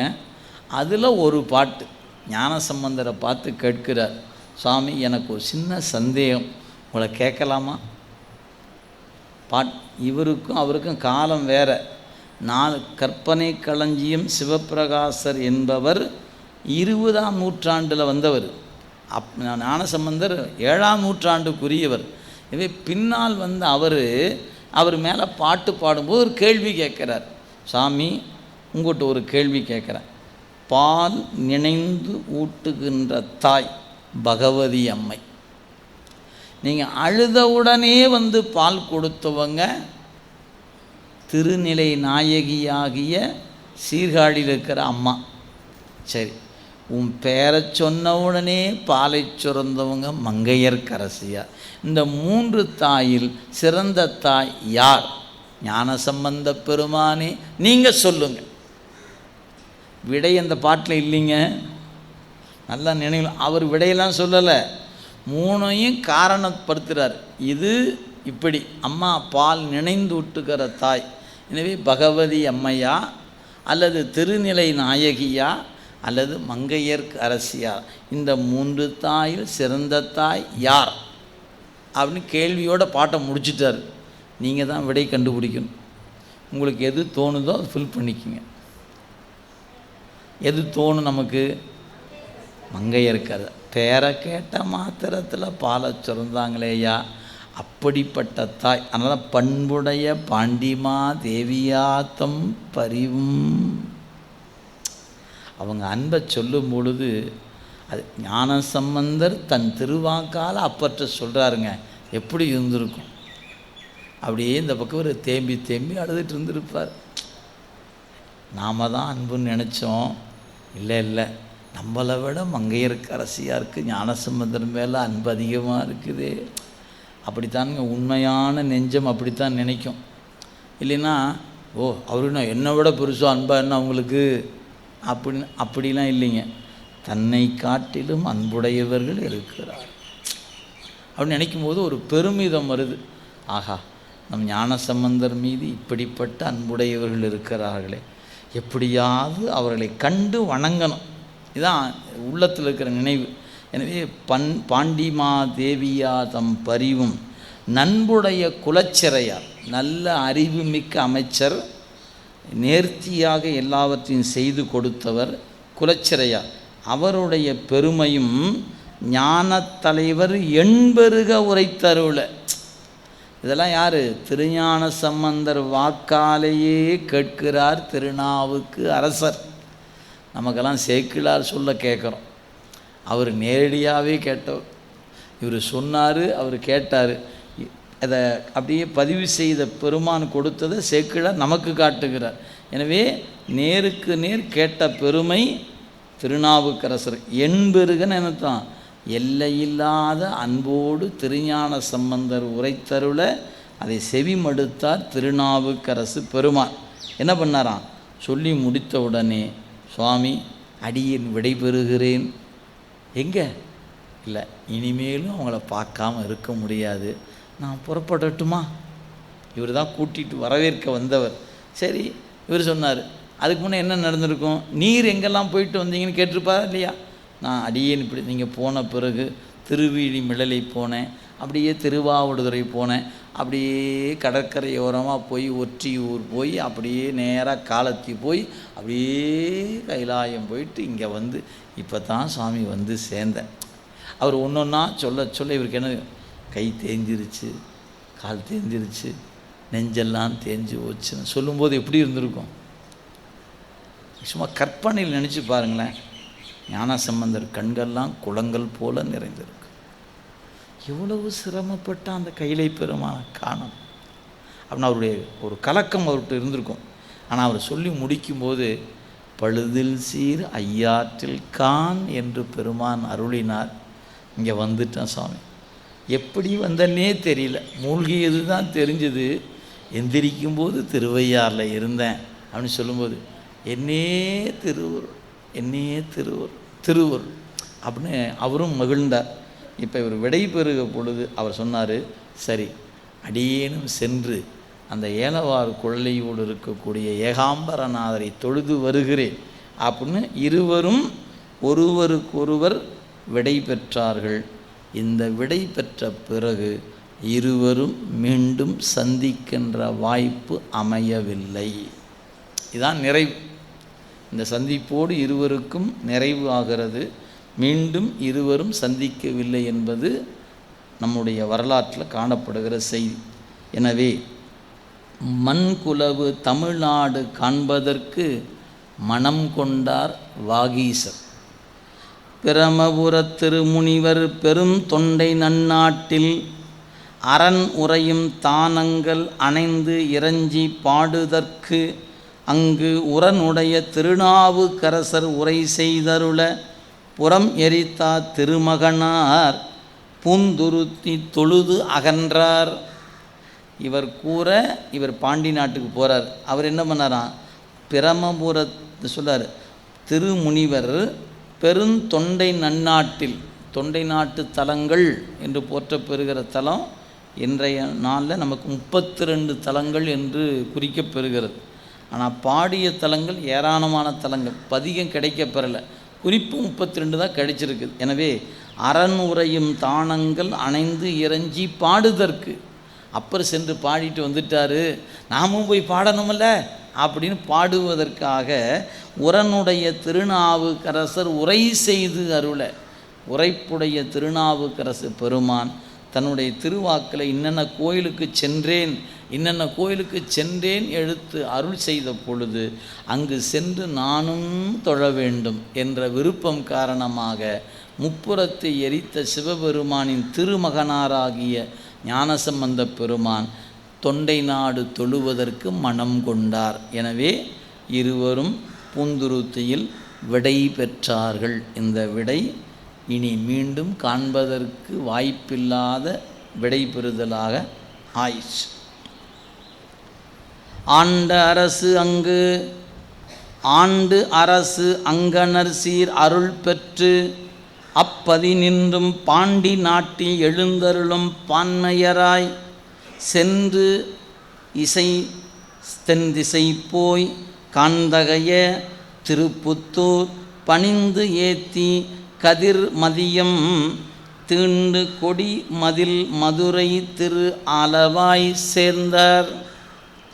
சேக்கிழார் பெருமானும் இதுக்கப்புறம் வரலாற்றை விரித்து போகிற மாதிரி சரியில்லைங்க, அப்படியே தாவி தாவி தாவி தாவி காட்டிட்டார்.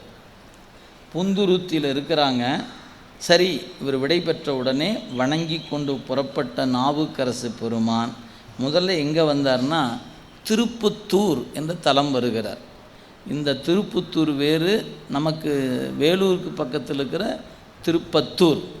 திருப்பத்தூர் என்று சொல்லப்பெறுவது. எனவே அந்த திருத்தலம் திருப்புத்தூர் என்று வழங்கப்பெறுவது காரைக்குடி பிள்ளையார்பட்டி அதுக்கு பக்கத்தில் இருக்கிற திருப்புத்தூர் என்ற தலம். இந்த திருத்தலம் ஒரு வரலாற்று சிறப்புக்குரிய இடம். நம்முடைய காளையார் கோயில் கோபுரத்தை பாதுகாப்பதற்காக மருது சகோதரர்கள் சரணடைந்த பொழுது அவர்களை தூக்கில் இடப்பட்ட இடம் திருப்புத்தூர். இன்றைக்கி நீங்கள் போனீங்கன்னா அங்கே ஒரு பெயர் பலகை இருக்கிறது. மருது சகோதரர்கள் தூக்கில் இடப்பட்ட இடம் என்று பெயர் பலகை வைத்திருக்கிறாங்க. அங்கே போனீங்கன்னா பார்க்கலாம்.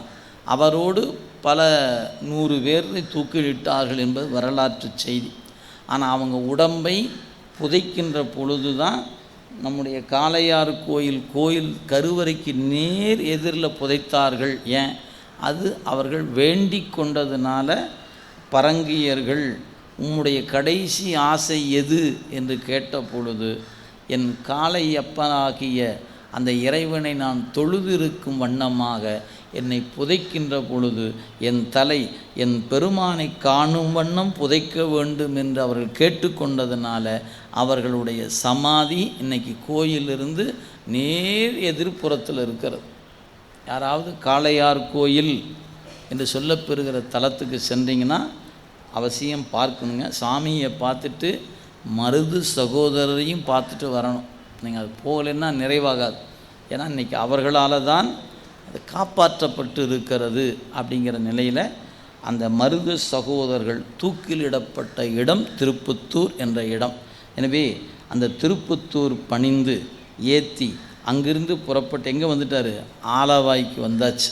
வந்தவர் என்ன பண்ணார்?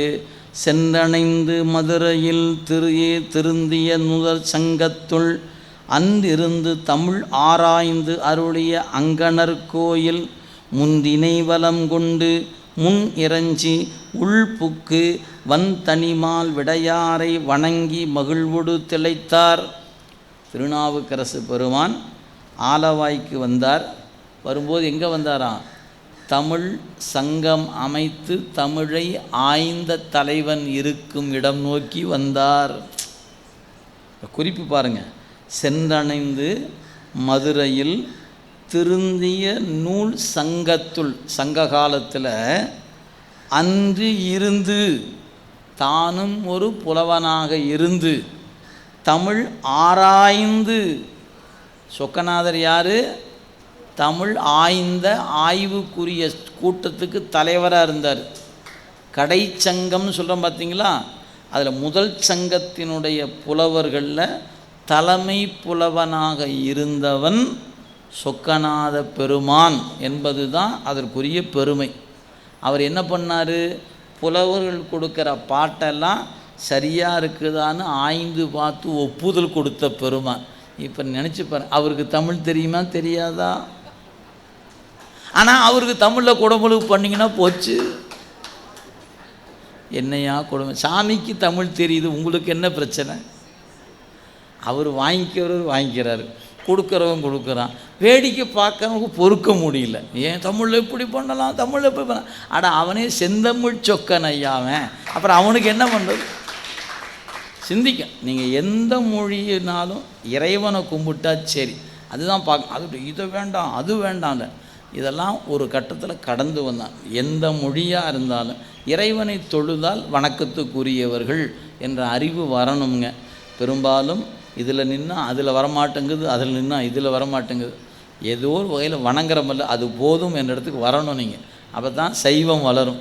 இல்லைன்னா நமக்குள்ளேயே சண்டை போட்டு நிற்க வேண்டியதான். நீ நில்லு, நான் இது பெருசு அது பெருசுன்னு சண்டை போட்டுட்டு தான் இருக்கலாம். இது மற்றவங்களுக்கு வசதியாக போயிடும். நமக்கு எப்போ நினைவில் வைத்து கொள்ளுங்கள், எல்லா மொழியாலும் ஏற்றும் இறைவன். இறைவனுக்கு மொழி வேறுபாடெல்லாம் இல்லை. எல்லா மொழியாலும் அவன் வணங்கினா ஏற்றுக்கொள்வான். எனக்கு தெரிந்த மொழியில் நான் கும்பிடணும், இவ்வளோதான் நமக்கான செய்தி. எனவே இறைவனுக்கு தமிழ் தெரியாது இல்லை தமிழில் பண்ணக்கூடாது என்பதெல்லாம் உங்களுடைய வாக்குகளாக இருக்கலாம். நூல் அப்படி சொல்லலை. செந்தமிழ் ஆய்ந்த தலைவன் என்கிறது நூல். சேக்கிழார் சொல்லும்போது என்ன சொல்லியிருக்கலாம்? நெற்றிக்கண்ணுடைய பெருமான் கோயிலுக்கு போனார்னு சொல்லலாம், கங்கையை சடையில் உடையவர் கோயிலுக்கு போனார்னு சொல்லலாம், இல்லைங்களா? இப்படி தானே சொல்லியிருக்கணும். ஆனால் என்ன சொன்னார்? தமிழ் ஆய்ந்த தலைவனை காண சென்றார்னார். நீங்கள் இந்த இடம் மட்டும் இல்லைங்க, திருஞான சம்பந்தர் புராணத்தில் மதுரைக்கு அவர் போய் சொக்கநாதரை பார்க்குற பாட்டை எடுத்து பாருங்கள். இதே குறிப்பு தான் அங்கேயும் சொல்லப்பட்டு இருக்கிறது. அப்புறம் என்ன அர்த்தம்? சிவபெருமானுக்கு தமிழ் நன்கு அறிவார் என்பது குறிப்பு. அது சேக்கிழாரே எடுத்து காட்டுறார், பார்த்து கொள்ளுங்க. எனவே அன்று இருந்து தமிழ் ஆராய்ந்து அருளிய அங்கணர் கோயில். அங்கணன்னா கருணை கண்ணுடையவன். அப்போ அப்போ தமிழ் ஆய்ந்த கருணைக்கண் உடைய பெருமான் கோயிலுக்கு சென்று முன்றிலை வலம் கொண்டு முன்வந்து இறைஞ்சி தனி மால் விடையாரை வணங்கி மகிழ்வோடு திருப்பதிகம் பாடுகிறார். என்னவென்று பாடுகிறார்? எய்திய பேரானந்தத்து இன்பத்திடை மூழ்கி மொய்த்திகள் சடையானை முளைத்தானை என்று எடுத்து செய்தவத்தோர் தாண்டகச் செந்தமிழ் பாடி புறத்து அணைவார் கை தொழுது பணிந்தேத்தி திரு உள்ளம் களி சிறந்தார். எனவே முளைத்தானை எங்கும் தோன்றி அப்படின்னு ஒரு பதிகம், தாண்டக பதிகம். இங்கே தான் ஆலவாய் சிவனடியே சிந்திக்க பெற்றேன் நானே. ஒவ்வொரு பாட்டிலும் ஆலவாய் சிவனடியே சிந்திக்க பெற்றேன் நானே என்று மகுடமாக இருக்கிற பதிகம்ங்க. எனவே எய்திய பேரானந்தத்து இன்பத்திடை அழுந்தி மொய்த்துகள் சடையானை. ஆக அந்த பெருமான என்ன பாடுறாராம்? முளைத்தானை எங்கும் தானே தோன்றின்னு வர அந்த தொடக்கம். இதில் ஒரு பாட்டு தான், வாயானை மனத்தானை மனத்துள் நின்ற கருத்தானை கருத்தறிந்து முடிப்பான் தன்னை தூயானை தூவெள்ளை ஏற்றான் தன்னை சுடர் திங்கட் சடையானை தொடர்ந்து நின்ற என் தாயானை தவம் ஆய தன்மையானை தலையாய தேவாதி தேவர்க்கு என்றும் சேயானை தென்கூடல் ஆலவாய் சிவனடியே சிந்திக்க பெற்றேன் நானே. ஆலவாய் சிவனடியே சிந்திக்க பெற்றேன் நானே என்று 10 பாட்டிலும் சிவனடியே சிந்திக்க பெற்றேன் என்று ஒரு திருப்பதிகம் பாடி பெருமானை வணங்குகிறார். அங்கே அருளியதில் 4ஆம் திருமுறையிலும் ஒரு பதிகம் உண்டுங்க, அதுவும் அருமையான பதிகம். எனவே ஆலவாய் சொக்கனை அருமையான பதிகம் கொண்டு போற்றி பரவினார். பாடிய பிறகுதான் மங்கையர்க்கரசியார் பார்க்குறார். பாருங்கள், சீர்த்திகளும் பாண்டிமா தேவியார் திருநீற்றின் சார்வுடைய கூன் நிமிர்ந்த தென்னவனார் தம்முடனே பார்பரவும் குலச்சிறையார் வாகீசர் தமை பணிவுற்று ஆரகிலா காதல் மிக அடி போற்ற அங்கிருந்தார். மங்கையர்க்கரசியாரையும் நின்றசீர் நெடுமாறனாரையும் குலச்சிறையாரையும் கண்டு இப்போ அவங்களுக்கு எப்படி இருக்கும்? இதுகாரும் இருண்டு போய் கிடந்த பாண்டி நாடு ஞானசம்பந்தரால் இன்னைக்கு திருநீற்று ஒளியில் விளங்கி நிற்கிறது. அப்படி நிற்கும்போது அவரால் தந்தை என போற்ற பெறுகிற திருநாவுக்கரசரை பார்க்கும்போது அவங்க நெஞ்சம் எப்படி இருக்கும்? ஆகா, என்னே தவம், இப்பெரியவர்களை காணுகிற பேறு பெற்றிருக்கிறோம் என்று அவர்களும் மகிழ, எங்கள் ஞானசம்பந்தருடைய பெருமை உலகம் அறிவதற்கு நீங்களெல்லாம் காரணமாக இருக்கிறீர்கள் என்று இவரும் அவர்களை வணங்க, ஒரு பெரிய ஒரு அன்பு 2 இடத்திலும் அப்படியே கலந்து நிற்கக்கூடிய நிலையில் ஆலவாய் சொக்கனை பணிந்த நாவுக்கரசு பெருமான் அப்படியே மெல்ல விடை பெறுகிறேன். ஏன் அடுத்து பெருமானை காணப்போகணும் இல்லையே, இன்னும் கொஞ்ச நாள் இங்கே இருக்கலாமே, திருவுள்ளம் அது அல்ல, நான் புறப்படுகிறேன் அப்படின்னு புறப்பட்டு எங்கே வந்துட்டார்? அடுத்து அவர் திருப்பூவனம் வருகிறார்.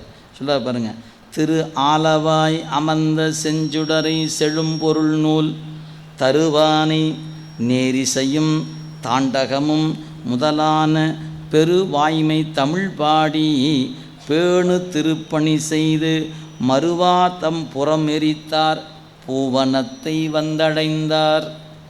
எனவே ஆலவாய் சொக்கனை பணிந்த பிறகு சொல்லார் பொருள் நூல் தருவானை, அறம் பொருள் இன்பம் வீடு என்றும் சங்கம் என்று அமைத்து நூல் தந்த அந்த இறைவனை நேரிசை பிறகு தாண்டகம் 2 வகையான பதிகம் பாடி உழவார தொண்டு செய்து விடைபெற்று கொண்டு திருப்பூவனம், இன்றைக்கி மதுரையிலிருந்து ராமேஸ்வரம் செல்லுகிற சாலையில் இடதுபுறத்தில் வைகை கரையில் அமையப்பெற்ற தலம் திருப்பூவனம். மதுரையினுடைய அது பார்த்திங்கன்னா மையப்பகுதியில் ஓடுகிறது வைகை. அங்கே சொக்கநாதர் அப்படியே வைகை ஆற்றிலே வந்தீங்கன்னாவே பூவனத்துக்கு வரலாம். அந்த பூவனம் என்ற தலத்துக்கு வருகிறார். இறைவனை திருப்பதிகம் கொண்டு போற்றுகிறார். திருநாவுக்கரசு பெருமான். என்னவென்று தென் சொல்றார், கொடிமாட நிலவு திருப்பூவனத்து கோயினின் உள் நெடியானு கரிவரியார் நேர் தோன்ற கண்டு இறஞ்சி வடிவேறு திரிசூலம் தாண்டகத்தால் வழுத்தி போய் பொடிநீடு திருமேனி புனிதர்பதி பிறப்பணிவார். இங்கே வரும்போது பெருமான் அவருக்கு காட்சி தருகிறார். காட்சியை நேரே காணுகிறார். கண்டு பெருமானினுடைய திருவருளால் அவரை வழுத்துகிறார். பாருங்கள், கொடிமாடம் நிலவு திருப்பூவனம். திருப்பூவனம் தென் திருப்பூவனம் என்று போற்றப்பெறுவது. அந்த பூவன கோயிலுக்கு சென்று நெடியானும் மாலும் அறிவறியார் தோன்ற கண்டு இறஞ்சி, பெருமான் தன் அருட்காட்சியை காட்ட காட்சியை கண்டு இறஞ்சி என்ன பண்ணார், வடிவேறு திரிசூலம்னு ஒரு பதிகம். இந்த பதிகம் முழுக்க தோன்றும் தோன்றும் தோன்றும்னே இருக்கும். வடிவேறு திரிசூலம் தோன்றும் தோன்றும் வலசடைமேல் இளமதியம் தோன்றும் தோன்றும் கடியேறு கமல் கொன்றை கன்னி தோன்றும் காதில் வெண்குலைதோடு கலந்து தோன்றும் இடியேறு களிற்றுருவை போர்வை தோன்றும். இப்படி பாட்டு பூரா தோன்றும் தோன்றும் தோன்றும் தோன்றும். அப்போ அது ஒரு அழகான குறிப்பு என்ன தெரியுங்களா, 12 கண்ணுடைய பிள்ளை தோன்றும். நீங்கள் பெருமானை பார்க்கும்போது பெருமாட்டியும் கூட இருக்கிறாங்கங்கிறது சைவ சித்தாந்தம். தன்னில் பிரிவிலா அன்னை, அங்கே 2 பேர் சேர்ந்திருப்பு தான். அப்படி அந்த பெருமானை பார்க்கும்போது, பெருமானையும் பெருமாட்டியும் பார்க்கும்போது கூடவே முருகனும் இருக்கிறாருன்னு இந்த பாட்டு சொல்லு. 12 கண்ணுடைய பிள்ளை தோன்றும். அந்த பதிகத்தை எடுத்து படித்து பார்த்துக்குங்க. அப்போ என்ன தெரியுதுங்க, சோமாஸ்கந்த மூர்த்தின்னு சொல்கிறோம் இல்லையா, அம்மையப்பரோடு இள முருகு என்று சொல்லக்கூடிய முருகனோடு காட்சி. அது மட்டுமல்ல, அங்கே இருக்கிற அந்த திருமேனி சுயம்பு மூர்த்தி. அங்கே இருக்கிற பூவனத்து பெருமான். நீங்கள் திருமஞ்சனம் செய்யும்போது பார்த்தீங்கன்னா அந்த திருமேனியில் சூலம் அப்படியே தெரியும். வடிவேறு திரிசூலம் தோன்றும் தோன்றும்னு பாட்டு திருமேனியில் இன்றைக்கி போனாலும் பார்க்கலாம். நீங்கள் எப்போ உங்களுக்கு வாய்ப்பு கிடைக்கிறதோ திருமஞ்சனம், ஏன்னா மற்ற நேரம் மாலைகள் அலங்காரம் பண்ணி வச்சுருப்பாங்க, திருமஞ்சனத்தின் பொழுது போனீங்கன்னா அந்த காட்சியை நேரே காணலாம். ஒரு வாய்ப்பு என்னன்னு கேட்டிங்கன்னா, இன்றைய நாளில் இப்போ அங்கே திருப்பணி நடந்து கொண்டு இருக்கிறது. நம்முடைய அரண்பணியின் வாயிலாக திருப்பணிகள் நடந்து கொண்டு இருக்கிறது. மொத்த கோயில் பணி. இந்த கோயில் சிவகங்கை சமஸ்தானத்துக்கு உரிய கோயில். இந்த கோயில் அவங்க கட்டுப்பாட்டில் இருக்கக்கூடிய கோயில். முழுமையான திருப்பணியும் கொடுத்திருக்கிறார்கள். இன்றைய நாளில் சுவாமி விமானம் நிறைவு பெற்றது. அம்மையின் விமான பணிகள் நிறைவு பெற்று விட்டது. ராஜகோபுர திருப்பணியில் முழுமையான பணிகள் நிறைவு பெற்று பொம்மை போடுற வேலை தான் இருக்குது. அம்மையினுடைய கோபுர பணிகள் நடந்து கொண்டு இருக்கிறது.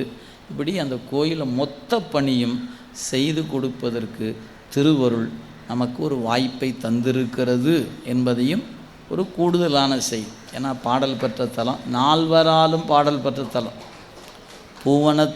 பூவனம் என்பது 3 தேவாரம் மட்டும். திருவாசகத்திலும் பூவனம் குறிப்பு இருப்பதை பார்க்குறோம். திருவிளையார் புராணத்தில் பொன்னனையாள் என்கிற மூதாட்டிக்கு பொன் கொடுத்த பெருமானாக இருக்கிற வரலாற்று சிறப்பும் அந்த தலத்துக்கு உண்டு. எனவே அத்தகைய சிறப்பு மிக்க திருப்பூவனம் அப்படிங்கிற தலத்தில் பெருமானை இந்த திருப்பதிகம் கொண்டு போற்றுகிறார் திருநாவுக்கரசு பெருமான். அப்படி தாண்டகம் பாடிய பிறகு அப்படியே வேறு வேறு தலங்களை வணங்கினார். என்னென்ன தலங்கள் ஒரு குறிப்பு சொல்லப்படலை. இப்போ அடுத்து வரார். தென் இலங்கை ராவணன் தன் சீரம் ஈரைந்தும் துணித்த மன்னவனாம் ராமனுக்கு வரும் பெரும் பாதகம் தீர்த்த பிஞகரை தொழுவதற்கு நினைந்து போய் பெரு மகிழ்ச்சி துன்னி மனம் கரைந்து உருக தொழுது எழுந்தார் சொல் அரசர்.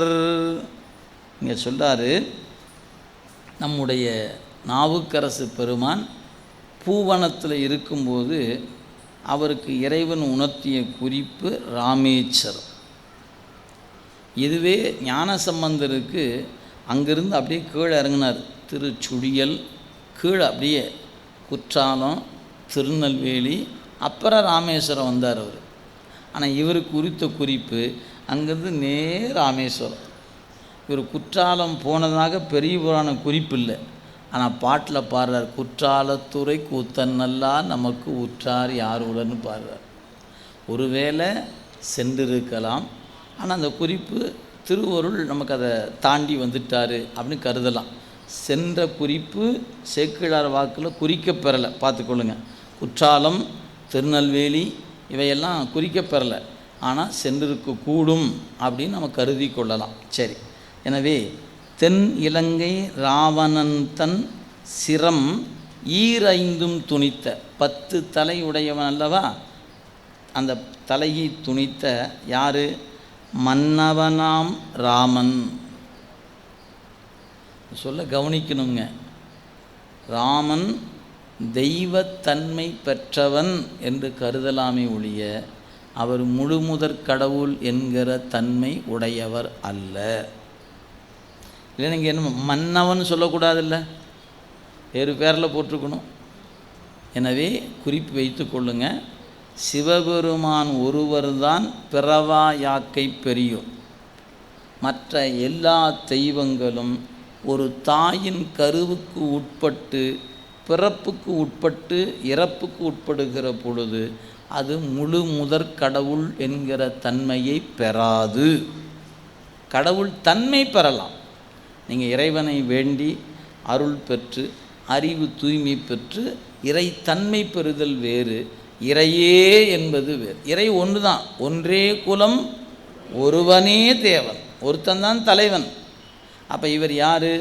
ராமன் சிவபெருமானை பூசித்ததில் சிறந்தவர். அப்படி சொல்லணுமா? சொல்லலாம்.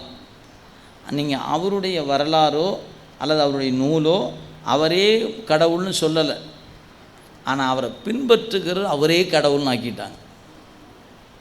இது சொன்னால் இங்கே நீங்கள் யாராவது கூட இருக்கலாம், இதில் யாருக்காவது வருத்தமாக கூட வரலாமுங்க. நீங்கள் வருந்துறீங்கன்னு நான் சொல்லாமல் இருக்க முடியாது. முழு முதற் கடவுள்னு சொன்னால் ஒருத்தர் தான்.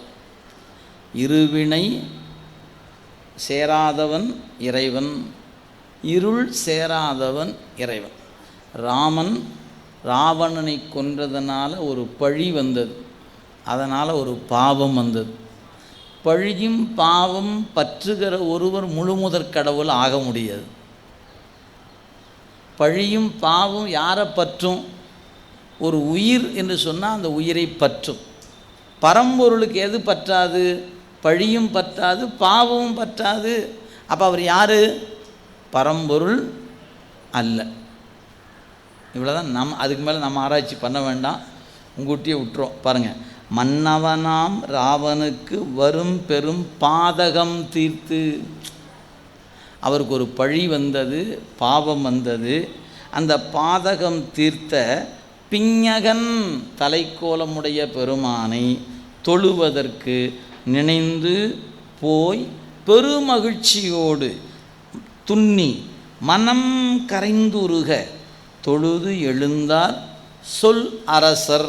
எனவே நம்முடைய பூவனத்திலிருந்து புறப்பட்டு ராமேஸ்வரம் வந்தார், இறைவரை வணங்கினார். கண்டிப்பாக உத்தரகோச மங்கையும் வணங்கியிருப்பார், ஆனால் குறிப்பில்லை. பழமையான கோயிலில் உத்தரகோச மங்கையும் ஒன்று தானே. மண் முன்பா மங்கை முன்பா என்பது சொல் வழக்கு. அப்போ அங்கே போகாமலாம் இருந்திருப்பாங்க, போயிருக்கலாம். பதிகம் கிடைக்கப்பெறலை, எனவே குறிப்பு தெரியல நமக்கு. எனவே அந்த வகையில் ராமேஸ்வரத்துக்கு வந்தார். அங்கு இறைவனை வணங்கி திருப்பதிகம் பாடுகிறார். என்ன சொல்ல பாருங்கள். தேவர் தொழும் தனி முதலை திருவிராமேஸ்வரத்து மேவிய சங்கரனை எதிர் நின்று விருப்புறு மொழியால் பரவு திரு நேரிசை முதலான தமிழ் பாடி நாவரசர் திருத்தொண்டு நலம் பெருக செய்தமர்ந்தார். நம்முடைய திருநாவுக்கரசு பெருந்தகை ராமேஸ்வரம் வந்தார்.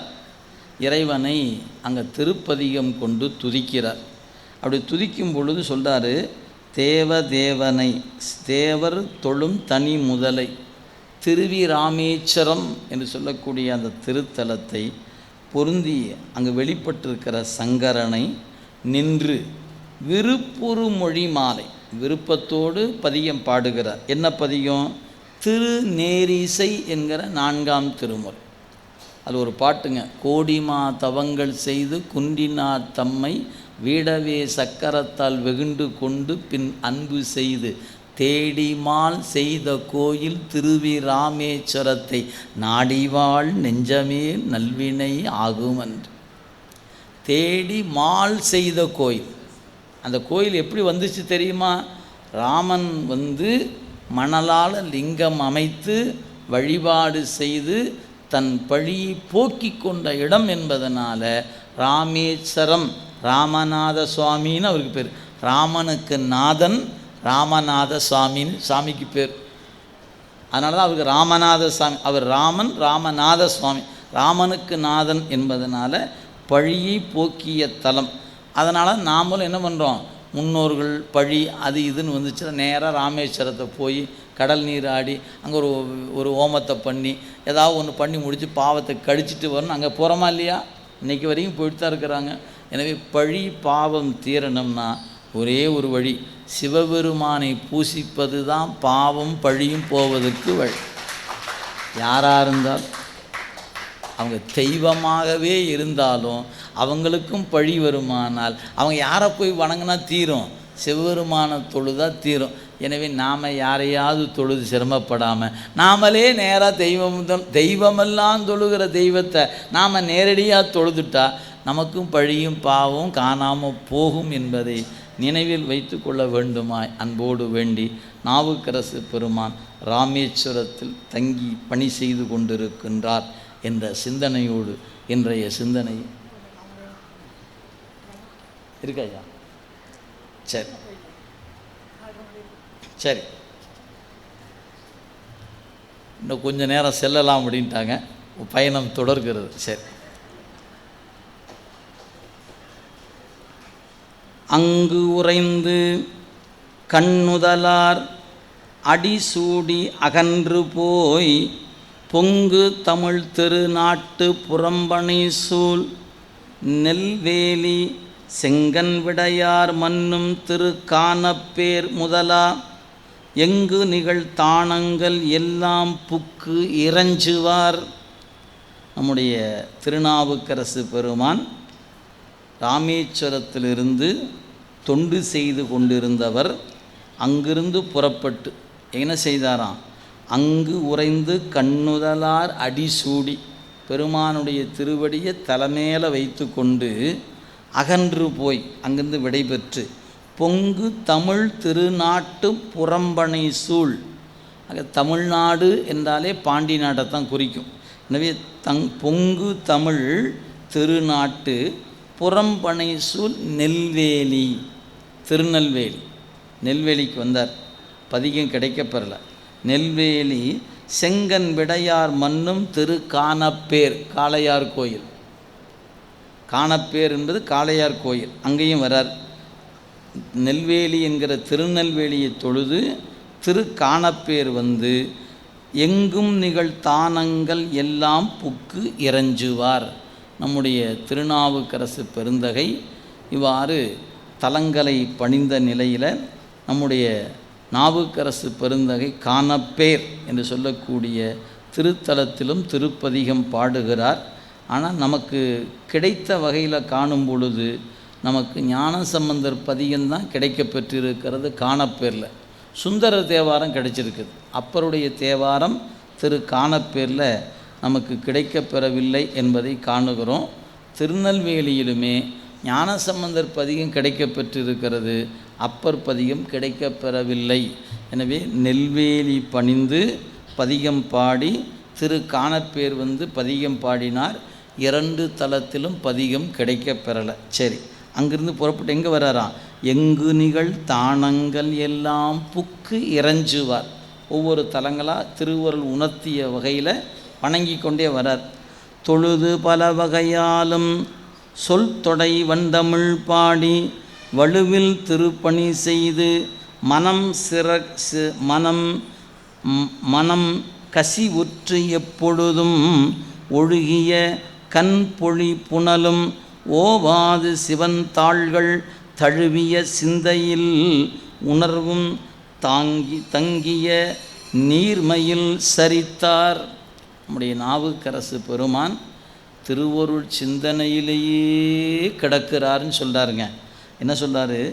அங்கே காணப்பேர் தொழுத பிறகு தொழுது பல வகையாலும் சொல் தொடை வண்டமிழ் பாடி, பல வகையாலும் பன்னிறைந்த பாக்கள் பல பாடினார். அப்படிங்கிற வகையில் நேரிசை, குறுந்தொகை, தாண்டகம் இப்படி பலவாறு பாடி வலுவில் திருப்பணிகள் உளவாரம் என்கிற திருப்பணிகளை செய்து மனம் கசிவுற்று, அவர் நெஞ்சு கனிந்த நெஞ்சம்.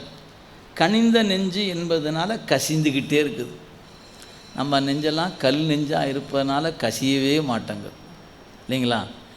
நம்முடைய மணிவாசகர் அப்படி தான் சொல்கிறாருங்க, கல் நெஞ்சை கனிவித்தான். அவன்தான் என்னுடைய கல்லாமனத்தை கனிவித்த பெருமான் என்று மணிவாசர் குறிப்பிடுவார். அது மாதிரி நம்ம நெஞ்செல்லாம் கல்லாக இருக்கிறது, அவங்கெல்லாம் கனிந்த நெஞ்சாக இருக்கிறது. அதனால் கசிவுற்று. அதனால் என்னாச்சு அப்படின்னு கேட்டால், எப்பொழுதும் ஒழுகிய கண் பொழி புனலும், கண்ணிலிருந்து தண்ணி வந்துக்கிட்டே இருக்குங்களாம், அப்படியே ஒழுதுகிட்டே இருக்குது. எங்கே அருவியில் கொட்டுற மாதிரி கண்ணில் தண்ணி வந்துக்கிட்டே இருக்கு, நிற்கிற வேலையே இல்லை. ஒழுகிய கண் பொழி புனலும். ஏன் அதுக்கு ஒழுகியன்னு பேர் வச்சார் தெரியுங்களா? தைல தாரை என்று வடமொழியில் சொல்லுவாங்க. தமிழில் சொன்னால் எண்ணெய் ஒழுக்குன்னு பேர். இப்போ எண்ணெய் எடுத்துக்கொண்டு மேலேருந்து இப்படி கீழே ஊற்றுனீங்கன்னா கோடு போட்ட மாதிரி வரும், சிதையாது. ஆனால் தண்ணி எடுத்து மேலேருந்து ஊற்றுனீங்கன்னா சிதைஞ்சு துளி துளியாக சிதறும் இல்லையா? அப்படி எண்ணெய் சிதறாது. ஏன்னு கேட்டிங்கன்னா, எண்ணெய் ஒரு ஒழுங்கில் வரும், தண்ணீர் அப்படி இல்லை, தனித்தனி துளிகளாக வருவதனால சிதையும், சிதறி போவது உண்டு. அது மாதிரி இவர் கண்ணில் தண்ணி ஒழுகுது. எப்படி ஒழுகிக்கிட்டே இருக்குது, விடாது ஒழுகுதான். அதனால் ஒழுகிய கண் அப்படின்னார். அந்த சொல்லுக்கு அது பொருள். எனவே ஒழுகிய கண் பொழி புனலும், கண்களிலிருந்து கண்ணீர் மழை வந்து கொண்டிருக்கிறது. அதுக்கப்புறம் ஓவாது சிவந்தாள்கள் தழுவிய சிந்தையில் உணர்வும். அறிவு என்ன பண்ணிகிட்ருக்குது? இறைவன் திருவடியை போய் பிடிச்சிக்கிட்டு, அவ்வளோதான். அறிவு திருவடியை தொட்டுட்டு இருக்கிறதுக்கு அடையாளம்தான் கண்ணில் வருகிற கண்ணீர். இதுதான் அடிப்படை.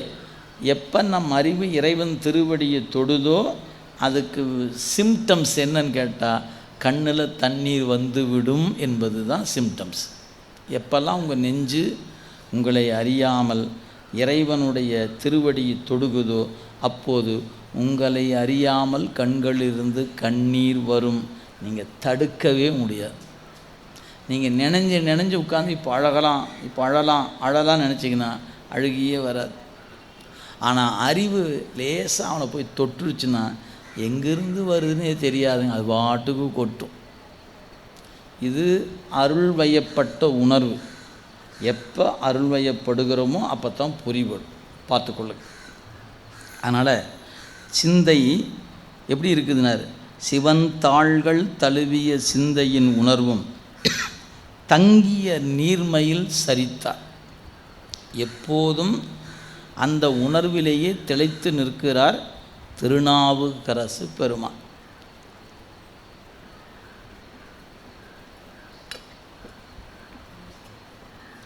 தேம்பொழியும் செந்தமிழ் நாட்டினில் எங்கும் சென்று இறஞ்சி பாம்பு அணிவார் தமை பணிவார் பொன்னி நாடு அது அணைந்து வாம் புனல் சூழ் வளநகர்கள் பின்னும் போய் வணங்கியே பூம் புகழூர் வந்தடைந்தார் பொய் பாசம் போக்குவார். நம்முடைய நாவுக்கரசு பெருமான் மதுரை, பூவனம், ராமேஸ்வரம், திருநெல்வேலி, திருக்கானப்பேர். இதுதான் அவர் சொன்னது. இடையில் பல தலங்கள், பாண்டி நாட்டு தலங்களாக பலவற்றை வணங்கி இருக்கிறார். அதில் சில பதிகம் கிடைக்க பெற்றிருக்கிறது, பல பதிகம் கிடைக்கப்பெறலை. இந்த நிலையில் ஒருவாறு பாண்டி நாட்டை அகன்று காவிரி பாய்ந்து வளம் தருகிற சோழ நாட்டுக்குள் புகுந்து விட்டார் திருநாவுக்கரசு பெருமான். அது சொல்லார், தேம்பொழியும் செந்தமிழ் நாட்டினில் எங்கும் சென்றிரஞ்சி. அங்கங்கே ஒவ்வொரு கோயிலாக சென்று திருப்பதிகம் பாடி உழவார பணி செய்த நாவுக்கரசு பெருமான் பாம்பு அணிவார். பாம்பை அணிகலனாக உடைய பெருமான் தம்மை பணிவார். பொன்னி நாடு அது அணைந்து. காவிரி நாடு, பொன்னி நாடு, நீர் நாடு என்பதெல்லாம் சோழ நாட்டுக்கு வேறு வேறு பெயர்கள். எனவே அந்த நீர் நாடு என போற்றப்பெறுகிற சோழ நாட்டுக்கு வந்தார்னர். வாம் புனசூல் வளநகர். நீங்கள் பாண்டி நாட்டில் இருந்து சோழ நாட்டுக்குள்ளே புகணும்னா எந்த பாதை வழியாக சென்றிருக்கக்கூடும் அப்படின்னு சும்மா சிந்திச்சு பார்த்தீங்கன்னா, இதே வரலாறு ஞானசம்பந்தருக்கு வரும்போது அவர் அங்கிருந்து புறப்படும்போது திருக்கடவூருக்கு வந்ததாக குறிப்பு. மணமேற்குடி என்கிற இடத்துல விடைபெறுகிறார்கள். அதான் குலச்சிறையாருடைய தலம். இன்றைக்கும் நீங்கள் போனீங்கன்னா புதுக்கோட்டை மாவட்டத்தில் இருக்குது மணமேற்குடி. மீமிசல் தொண்டி என்று ஈசிஆர் சாலையில் மணமேற்குடின்னு ஒரு இடம் இருக்கிறது. அதிலிருந்து கொஞ்சம் தொலைவு வந்தீங்கன்னா வெவ்வேறு ஊர்கள், அதிராமப்பட்டினம், அப்படியே மேலே ஏறி வந்தால் கொஞ்சம் தூரம் வந்து நாகப்பட்டினத்துக்கு வந்து சேர்ந்துடலாம். ஈசிஆர் சாலைன்னு சொல்லக்கூடிய கிழக்கு கடற்கரை சாலை. அந்த வழியாக வரும் பொழுது ஞானசம்பந்தர் வந்த பொழுது திருக்கடவூருக்கு வந்தபோது குறிப்பு தெரிகிறது. அங்கிருந்து தான் அப்பர் எங்கே இருக்கிறார் என்று கேட்டு பூந்துருத்திக்கு வந்தார். இப்போ இவர் எங்கே வராருன்னு பார்த்தீங்கன்னா திருப்புகலூருக்கு வருவதாக சொல்லுகிறார். திருப்புகலூர் எங்கே இருக்கிறது? நாகப்பட்டினத்திலிருந்து ஒரு 20 கிலோமீட்டர் தொலைவில் இருக்கிறது பூம்புகலூர். நீங்கள் மேப்பில் பார்த்தீங்கன்னா தெரியும். காரைக்கால், நாகைப்பட்டினம், திருப்புகலூர், திருமருகல், செங்காட்டங்குடி, இதெல்லாம் ஒரு வட்டத்துக்குள்ளே, ஒரு 20 கிலோமீட்டர் வட்டத்துக்குள்ளே இத்தனை கோயிலும் இருக்கும். தடிக்கு விழுந்தால் கோயிலில் தான் போய் விடணும். நடந்தே போகிற தொலைவில் அத்தனை தலங்கள். மருகல், அங்கிருந்து நடந்து வந்தீங்கன்னா செங்காட்டங்குடி, அது கொஞ்சம் தூரம் போனீங்கன்னா கீழ்த்தஞ்சை என்கிற செருத்துணை நாயனாருடைய தலம் இருக்குது. இந்த பக்கம் வந்தீங்கன்னா ராமநாதீஸ்வரம் என்கிற தலம், அதுக்கு பக்கத்தில் இந்தாலும் வந்துட்டா புகலூர். இப்படி அடுத்தடுத்த திருமுறை தலங்கள் நிறைந்திருக்கக்கூடிய தலம். கொஞ்சம் கிழக்க போயாச்சுன்னா காரைக்கால், அங்கே போகிற வழி தருமபுரம் இருக்கிறது. இன்னும் அந்த பாண்டிச்சேரியினுடைய கிடங்குகளாக சொல்லப்படுகிற திருத்தெளிச்சேரி, அதுவும் பாடல் பெற்ற தலம்தான். காரைக்கால், திருத்தெளிச்சேரி, இப்படி நம்முடைய திருமுறை தலங்கள் அடுத்தடுத்து இருக்கக்கூடிய இடம். அதில் நம்முடைய நாவுக்கரசு பெருமான் சோழ நாட்டுக்குள்ளே புகுந்தார். எந்த இடம்னு சொல்லலை, ஆனால் நல்ல வளமான நகர்கள் பலவற்றை கடந்து வந்து பூம்புகலூருக்கு வந்துட்டார்ன்ட்டார். பாட்டை பாருங்கள். பாம்பு அணிவார் தமை பணிவார், பொன்னி நாடு அது அணைந்து, வாம் புனல் சூழ் வளநகர்கள் பின்னும் போய் வணங்கியே பூம்புகலூர் வந்து அடைந்தார், பொய் பாசம் போக்குவார். எனவே நம் திருநாவுக்கரசு பெருமான் பல்வேறு தலங்களை வணங்கி கொண்டு பூம்புகலூர் என்ற திருத்தலம் வந்து சேர்கிறார். இது ஒரு குறிப்பு தரார். பொய் பாசம் போக்குவார் அப்படின்னு என்ன அர்த்தம்? இப்பொழுது அவருக்கு வயது 81 நெருங்கிவிட்டது. 81 வந்துவிட்டார். இன்னும் சில நாட்களே இருக்கிறது அவர் முத்தி பெறுவதற்கு என்கிற குறிப்பு.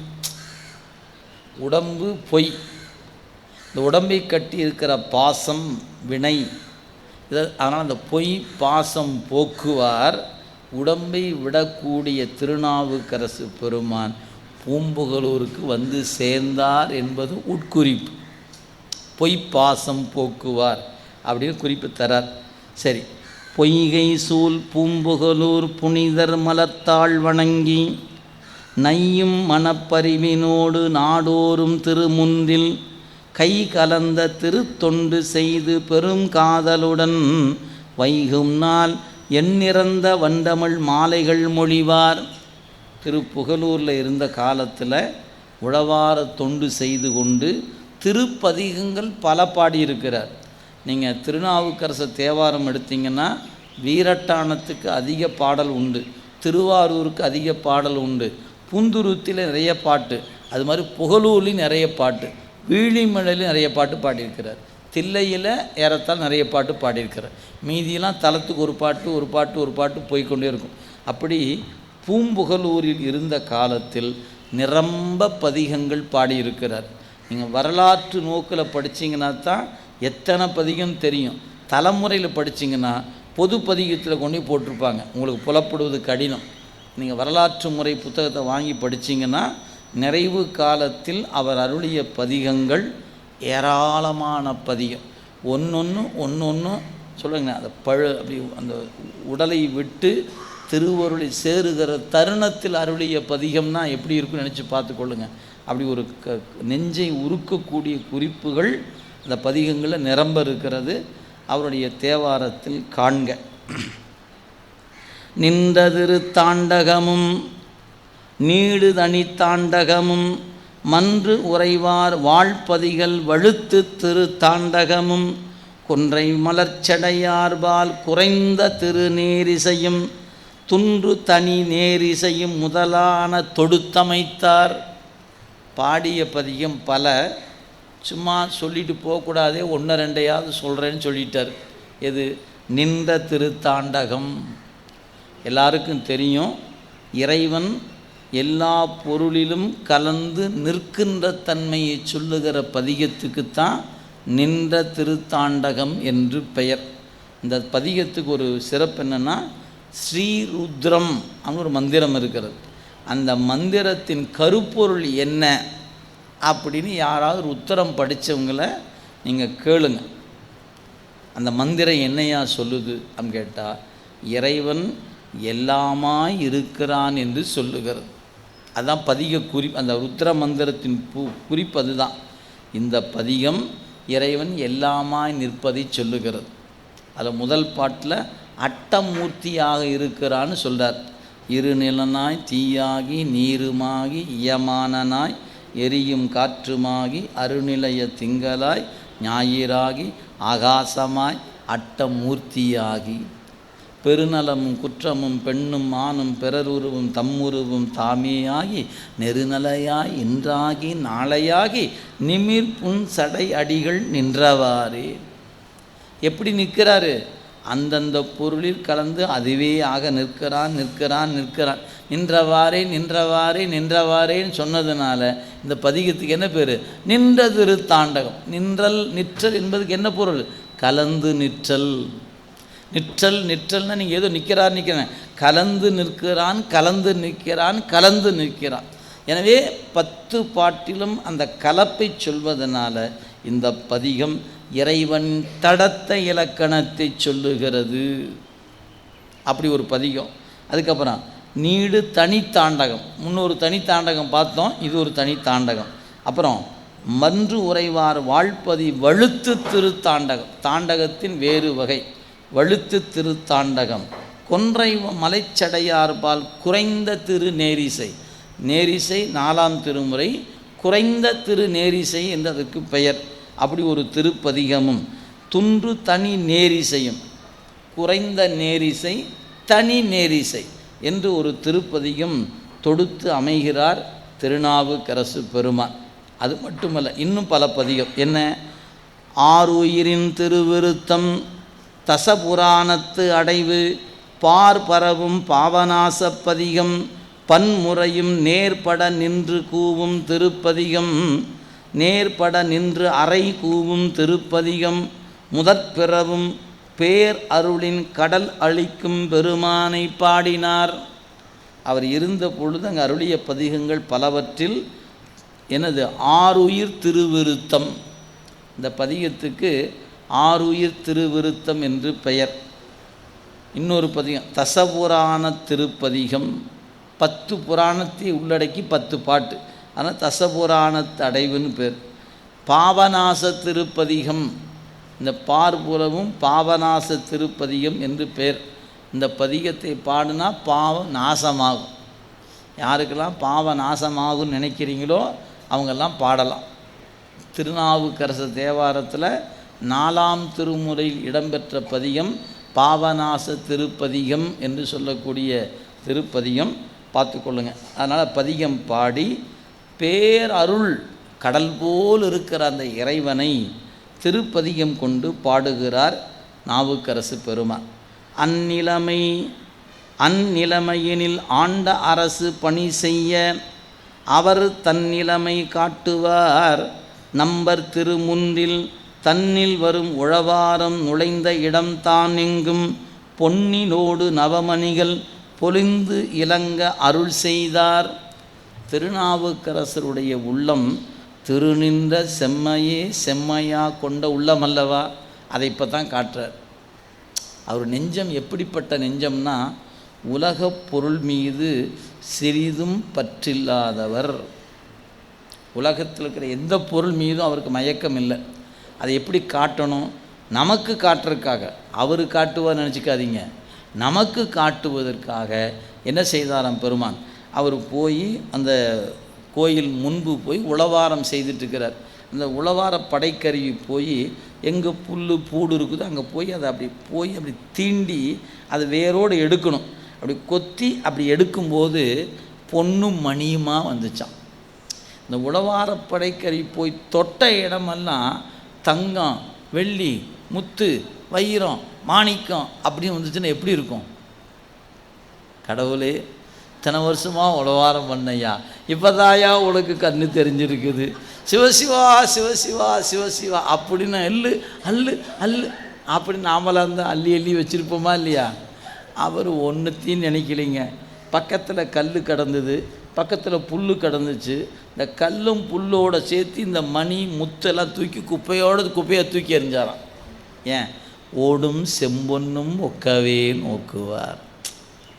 அவருக்கு இந்த பொன்னும் பொருளும் மயக்கத்தை தரவில்லை என்பதை நமக்கு காட்டுவதற்கு அவரை பரிசோதிப்பன்றிருக்கலாம் இல்லைங்க, மறந்துடக்கூடாது. எனவே செம்பொன்னும் அந்த மணிகள்லாம் வந்துச்சுன்னார். எனவே எங்கெல்லாம் உழவார படைக்கருவி போய் பட்டுச்சோ அங்கெல்லாம் முத்துக்களாகவும் நவமணிகள் வருதுன்னார். செம்பொன்னும் நவமணியும் சேன் விளங்க ஆங்கு எவையும் உம்பர்பிரான் திருமுன்றில் உருள் பருக்கையுடன் ஒக்க எம்பெருமான் வாகீசர் உழவாரந்தனில் ஏந்தி வம்புலா மென் பூங்கமல வாவியினில் புக எறிந்தார். நீங்கள் அந்த கோயில் போனீங்கன்னா தெரியும், 3 பக்கமும் நீர் சூழ்ந்துருக்கும். யாராவது வாய்ப்பு இருந்ததுன்னா போய் பாருங்கள். நாம் நேராக கோயிலுக்கு போகிற இடம் மட்டும்தான் தரையோடு தொடர்புடையது. மீதி 3 பக்கமும் அகலி போல பெரும் குளம் வெட்டப்பட்டு இருக்கிறதுங்க, பெரிய குளம். கோயிலை சுற்றியும் இருக்கும். இவர் என்ன பண்ணார், அந்த படைக்கருவி போய் தொட்ட இடமெல்லாம் பொன்னும் மணியுமா வந்துச்சா, அந்த குப்பையாக சேர்த்து குளத்தை தூக்கி வீசி எறிஞ்சாராம்.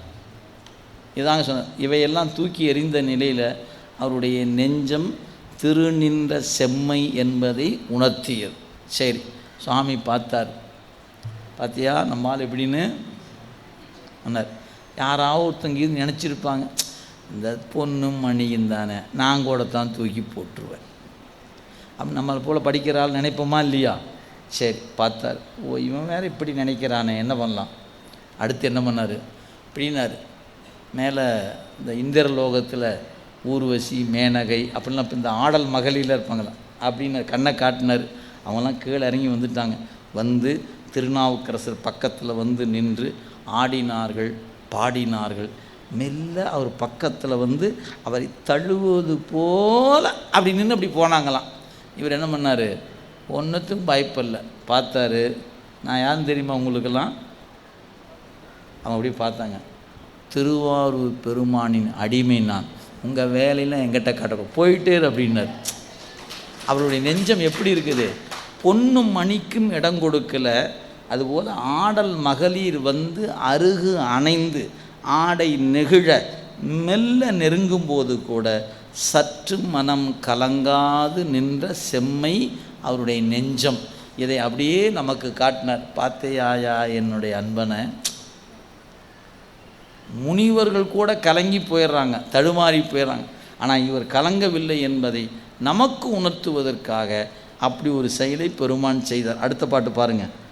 புல்லோடும் கல்லோடும் பொன்னோடும் மணியோடும் சொல்லோடும் வேறுபாடு இல்லா நிலைமை துணிந்திருந்த நல்லோர் முன் திருப்புகலூர் நாயகனா திருவருளால் வில்லோடு நுதல் மடவார் விசும்பூடு வந்திடிந்தார். சொல்லு பாருங்கள், புல்லு கல் பொன்னு மணி எல்லாரும் ஓடு சேர்த்திக்கிட்டார். புல்லோடும் கல்லோடும் பொன்னோடும் மணியோடும் சொல்லோடும் வேறுபாடு இல்லா நிலைமை. இதையெல்லாம் ஒன்று போலவே பார்த்த திருநாவுக்கரசருடைய நெஞ்சத்தை, அவருடைய பழுத்த மனதை நமக்கு உணர்த்துவதற்காக வில் போன்ற நுதலுடைய மடவாராகிய வானிலிருந்து மகளிர் கீழே இறங்கி வந்தாங்களாம். வந்து என்ன பண்ணாங்க?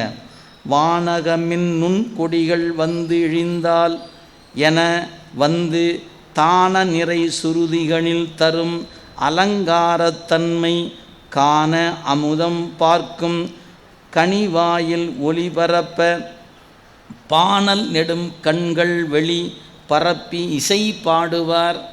அவங்களுடைய அங்க அசைவுகள், பாடிய பாடல்கள் அப்படியே குழைந்து இருக்கிறது, மென்மையாக இருக்கிறது, அப்படியே ஈர்க்கும் வண்ணமாக இருக்கிறது. இப்படியெல்லாம் கலந்து இசை பாடி நடனம் புரிந்து திருநாவுக்கரசருடைய பக்கத்தில் நெருங்கி வந்து நிற்கிறாங்களாம். கற்பக பூந்தளிரடி போம் காமறு சாரிகை செய்ய உற்பலமென் முகில் விரல் மட வட்டனையோடும் கை பெயர பொற்புறும் அக்கையினில் வழி பொறு கயற்கண் புடை பெயர அற்புத பொற்கொடி நுடங்கி ஆடுவது போல் ஆடுவார். பாடினாங்க, இசை நுணுக்கமாக பாடினாங்க, ஆடை நெகிழுமாறு ஆடினார்கள். அப்படி பக்கத்தில் வந்து எல்லாரும் என்னென்னமோ பண்ணி பார்த்தாங்க, ஒன்றும் வேலைக்கு ஆகலை.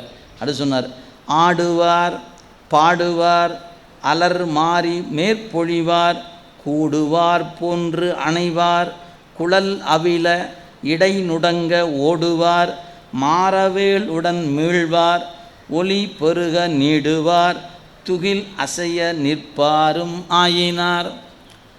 பாடுனாங்க, ஆடுனாங்க. தலையில் இருக்கிற கூந்தல் அப்படியே அந்த முடிச்செல்லாம் அவிழ்ந்து நிற்க நெருங்கி வந்தார்கள். இப்படி பலவாறு செஞ்சாங்க. ஒரு அசைவும் இவர்கிட்ட காணலை. அந்த நிலை என்ன ஆயிட்டுனார்? இத்தன்மை அறம்பயர் எவ்விதமும் செயல் புரிய அத்தனா திருவடிக்கீழ் நிலைமை அகலா அன்புருகும் மெய்த்தன்மை உணர்வுடைய விழுத்தவத்து மேலோதம் சித்த நிலை தெரியாது செய்பணிகள் தலை நின்றார். அவர் பாட்டுக்கு சிவாய நம சிவாய நம சிவாய நம உலகாரம் பண்ணிக்கிட்டே இருக்கிறார். இவங்க ஆடுனாங்க பாடினாங்க, ஒன்றும் வேலைக்கு ஆகலை. சரி, என்ன ஆச்சுன்னார்? இப்படி ஆடி பாடி கொண்டு மயக்கம் செய்யும்போது ஒரு பதிகம் பாடினார். இந்த மயக்கம் என்னை ஒன்றும் செய்யாது, ஏன் நான் ஆரூர் பெருமானுக்கு அடியவன் ஆனேன் என்று பதிகம் சொன்னார். பாருங்கள், இம்மாய பவத்தொடக்காம் இருவினைகள் தமை நோக்கி உம்மால் இங்கு எனக்கு என்ன குறையுடையேன் யான் திருவார் அம்மானுக்கு ஆளானேன் திருவாரூர் அம்மானுக்கு ஆளானேன் அலையேன் மின்னீர் என்று பொய் மாய பெருங்கடலுள் என்னும் திருத்தாண்டகம் புகன்றார். 6ஆம் திருமுறையில் ஒரு தாண்டகம் பாடினார். நான் திருவாரூர் பெருமானின் அடிமை, என்னிடத்தில் உங்கள் வேலையை காட்டாதீர்கள் அப்படின்னாராம். அவங்கெல்லாம் வந்தவங்கெல்லாம் வணங்கி விடைபெற்று சென்றார். இப்போ நாவுக்கரசர் பார்த்தார், பெருமானே வரும்போது தான் சோலையை கொடுத்து கூட்டிகிட்டு வந்த, போகும்போதுமாயா இப்படி இருக்கிறது. பார்த்தார், இனி என்னால் இந்த மண்ணில் இருக்க இயலா. இப்போ என்ன கேட்குறாரு? பெருமானே உன் திருவடியில் வந்து சேரணும், இப்போவே கொஞ்சம் கூட்டிகிட்டு போப்பா என்ற ஒரு விண்ணப்பம் நெஞ்சில் எழுகிறது. சொல்லார் பாருங்க. மாதரவர் மருங்கணைய வந்து எய்தி மதனவச காதல் அவர் புரிந்தொழுகும் கைதவங்கள் செய்திடவும் பேதமிலா ஒரு உணர்வில் பெரியவரை பெயர்விக்க யாதும் ஒரு செயல் இல்லாமையில் இறைஞ்சி எதிர் அகன்றார். அந்த வந்த வானிலிருந்து வந்த பெண்கள் இவரை ஒன்றும் செய்ய முடியவில்லை என்று கருதி அவரை வணங்கி அகன்று போனார்கள். இந்நிலைமை உலகு ஏலும் எய்த அறிந்து இந்நிலைமை உலகு ஏலும் எய்த அறிந்தியல்பு ஏத்த மன்னிய அன்புரு பத்தி வடிவான வாகீசர் மின்னிலவும் சடையாத்தம் மெய்யருள் தான் எய்தவரும் அந்நிலைமை அனித்தாக சில நாள் அங்கிருந்தார். பெருமானுடைய திருவருள் கருணையினால் பத்தி வடிவான வாகீசர், அன்பின் வடிவம், பத்தினா அன்பு, பக்தி வடிவான அன்பு உருவமாகிய திருநாவுக்கரசு பெருமான் இறைவன் திருவடியோடு கலக்கக்கூடிய நாள் அருகில் இருக்கக்கூடிய நிலையில் சில நாட்கள் திருப்புகலூரில் இருக்கிறார். இருக்கும் பொழுது அந்த நாள் வந்து சேர்ந்தது. எந்த நாள்? சித்திரை மாதத்தில் சதயம் என்கிற நாள் வந்தது. வந்தபொழுது என்னாச்சு? இதுகாரும் தங்கி இருந்த உணர்வு மேல் ஓங்கியது. எனவே பெருமானிடத்தில் விண்ணப்பிக்கப் போகிறார் நாவுக்கரசு. என்ன விண்ணப்பம்? மன்னிய அந்த கரணம் மறுவுதலை பாட்டினால் தன்னுடைய சரணான தமியேனை புகலூரன் எல்லையினில் சேவடிக்குள் இருத்திடும், எல்லையினில் சேவடிக்குள் இருத்தியிடும் என்று எழுகின்ற முன் உணர்வின் முயற்சியினால் திருவிருத்தம் பல மொழிந்தார். பெருமானே, இந்த மண்ணில் வாழ்ந்த வாழ்க்கை போதும், மண்ணில் வாழ்ந்த வாழ்க்கை போதும் என்று பல குறிப்புகளுடைய திருவிருத்தமாகிய 4ஆம் திருமுறை பதிகங்கள் பல பாடினார். அவையெல்லாம் எவை என்று இங்கே குறிக்கல. ஆனால் வரலாற்று முறை புத்தகம் எடுத்து பார்த்தீங்கன்னா என்னென்ன பாட்டுன்னு குறிக்கப்பட்டிருக்கும். ஒன்று ரொம்ப ஆழமான கருத்துடைய பாடல், எடுத்து பார்த்து கொள்ளுங்க. இப்படி பாடி முடித்த நிலையில் நிறைவான திருப்பதிகத்தை அருளி செய்கிறார் திருநாவுக்கரசு பெருமான். என்ன பதிகம்? மண் முதலாம் உலகு ஏத்த மண்ணு திருத்தாண்டகத்தை புண்ணியா உன் அடிக்கே போதுகின்றேன் என புகன்று நன்னறிய சிவானந்த ஞான வடிவே ஆகி அண்ணலார் சேவடிக்கீழ் ஆண்ட அரசு அமர்ந்திருந்தார். மண் முதலாம் உலகு ஏத்த, மண்ணில் தொடங்கி விண்ணில் இருக்கிற உயிர்களெல்லாம் தொழுது ஏத்துகின்ற வண்ணமாக திருத்தாண்டகம் என்கிற 6ஆம் திருமுறை அந்த பதிகத்தில் ஒரு குறிப்பு. புண்ணியா உன் அடிக்கே போதுகிறேன், புண்ணியா உன் அடிக்கே போதுகிறேன், பூம்புகலூர் மேவிய புண்ணியனை. பூம்புகலூர் இருக்கின்ற பெருமானே, உன் திருவடி தாமரையில் வந்து சேர விரும்புகிறேன், வந்து சேர விரும்புகிறேன்னு 10 பாட்டை பாடினாருங்க. பாடி முடித்த பொழுது அவருடைய திருமேனி சோதி பிழம்பாயிற்று.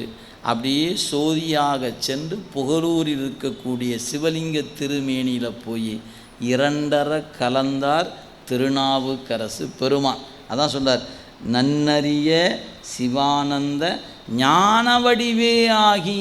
அவர் எப்படிப்பட்ட வடிவாக? உன்னடிக்கே போதுகிறேன், உன்னடிக்கே போதுகிறேன் என புகன்று நன்னறிய சிவானந்த ஞான வடிவே ஆகி அண்ணலார் சேவடி கீழ் ஆண்ட அரசு அமர்ந்திருந்தார். பெருமானோடு 2 கலந்து திருமேனியில் கலந்திருக்கிறார் திருநாவுக்கரசு பெருமான். மறந்துடாதீங்க, திருப்புகலூரில் சிவலிங்க திருமேனியில் திருநாவுக்கரசர் 2 கலந்த அருள் திருமேனி பூம்புகலூர் இருக்கக்கூடிய பெருமான் என்பதை நினைவில் கொள்ளணும். எப்படி கண்ணப்ப காலத்திக்கு செல்லும்போது கண்ணப்பரையும் பெருமக்கள் சேர்ந்து வணங்கினார்களோ அதுபோல் புகழூருக்கு போனோம்னா பெருமானோடு அப்பரையும் சேர்த்து வணங்குகிற உணர்வு நமக்கு வாய்க்க வேண்டும். மறந்துடாதீங்க. வாய்ப்பு இருக்கிறவங்க சென்று தொழும்போது திருநாவுக்கரசர் திருமேனியில் இருக்கிறார் என்ற உணர்வில் வணங்குங்க. வானவர்கள் மலர் மாறி மண் நிறைய விண் உலகின் மேதினியில் 5 பேரிகை ஒளியும் விருஞ்சையன் முதல் யோனிகளாயன எல்லாம் உள் நிறைந்த பெருமகிழ்ச்சி தான் நிறைந்த சித்திரையில் சதயமாம் திருநாளில். அவர் இறைவனோடு கலந்த நாள் சித்திரை சதயமாம் திருநாளில். அப்போ இறைவனோடு கலக்கும்போது வானவர்கள் பூமாரி பொழிந்தார்கள், வான துந்துபிகளுடைய முழக்கம் இருந்தது, எல்லா உயிர்களும் இன்புற்றன, விருஞ்சையன் முதல் யோலிகளான எல்லாம் பெருமகிழ்ச்சி பெற்ற நிலையில் நாவுக்கரசு பெருமான் இறைவனோடு இரண்டர கலந்தார் என்று அவருடைய சரிதத்தை நிறைவு செய்கிறார். நிறைவான பாடல். அடியேன் ஆதரவால் ஆண்ட அரசின் சரிதை படிமை யான் அறிந்தபடி பகர்ந்தேன் அப்பரமுனிவன் கடிமலர்மின் சேவடிகள் கை தொழுது குலச்சிறையார் முடிவில் புகழ் திருத்தொண்டின் முயற்சியினை மொழிகின்றேன். என்னுடைய அறிவில் அவருடைய அருள் எனக்கு என்ன கொடுத்ததோ அதை கொண்டு அவர் வரலாற்றை நான் ஒருவாறு சொல்லியிருக்கிறேன். பாருங்கள், அடியேன் ஆதரவால். யாருடைய ஆதரவால்? ஆண்ட அரசின் ஆதரவால் அடியேன் அவர் சரிதப்படியை யான் அறிந்தபடி பகர்ந்தேன். எப்படி அவன் அருளாலே அவன் தாள் வணங்குதலோ அதுபோல் திருநாவுக்கரசருடைய குருவருளால் அவர் அருள் எனக்கு உணர்த்தியதை எனக்கு தெரிந்தவாறு அவர் வரலாற்றின் சில பகுதிகளை நான் சொல்லியிருக்கிறேன். அவ்வாறு இந்த வரலாற்றை நான் முழுமையாக சொல்லவில்லை, ஒருவாறு சொல்லியிருக்கிறேன் என்று சொல்லி அப்பரமுனிவன் மேலான முனிவராகிய திருநாவுக்கரசருடைய திருவடி தாமரைகளை தலைமீது வைத்து கைகளால் தொழுது அவருடைய குருவருளை பெற்று அடுத்ததாக குலச்சிறை நாயனார் என போற்ற பெறுகிற அடியவருடைய திருத்தொண்டினை துதிக்க முற்படுகிறேன் என்று இந்த வரலாற்றை நிறைவு செய்து காட்டுகிறார் நம் சேக்கிழார் பெருமான் என்று சொல்லி திருவரு கருணையும் குருவருளும் முன்னின்று அருள் செய்ய திருநாவுக்கரசு பெருந்தகையின் வரலாற்றை இந்த அளவில் நிறைவு செய்கிறோம். என்றும் இன்பம் பெருகும் இயல்பினால் ஒன்று காதலித்து உள்ளமும் ஒங்கிட மன்றுளார் அடியார் அவர் வான் புகழ் நின்றது எங்கும் நிலவி உலகெலாம் வான்முகில் வழாது பெய்க மலிவலம் சுரக்க மன்னன் கோன்முறை அரசு செய்க குறைவிலாது உயிர்கள் வாழ்க நான் மறை அறங்கள் ஓங்க நல் தவம் வேள்வி மல்க மேன்மைகுள் செய்வ நீதி விளங்குக உலகமெல்லாம் மேன்மைகுள் செய்வ நீதி விளங்குக உலகமெல்லாம் மேன்மைகுள் செய்வ நீதி விளங்குக உலகம் எல்லாம். தென்னானுடைய சிவனி போற்றி, ஏகம்பத்துரையந்தாய் போற்றி, காவாய் கனகத்திரளி போற்றி, உலகேத்தும் உழவாரப் படையாளியா திருநாவுக்கரசு பெருமான் திருவடிகள். திருச்சிற்றம்பலம். ஐந்தெழுத்து பெருவேளியோடு நிறைவு செய்யும். ஓம் நம சிவாய சிவாய நம. ஓம் ஓம் நம சிவாய சிவாய நம. ஓம் ஓம் நம சிவாய சிவாய நம. ஓம் ஓம் நம சிவாய சிவாய நம. ஓம் ஓம் நம சிவாய சிவாய நம. ஓம் திருச்சிற்றம்பலம்.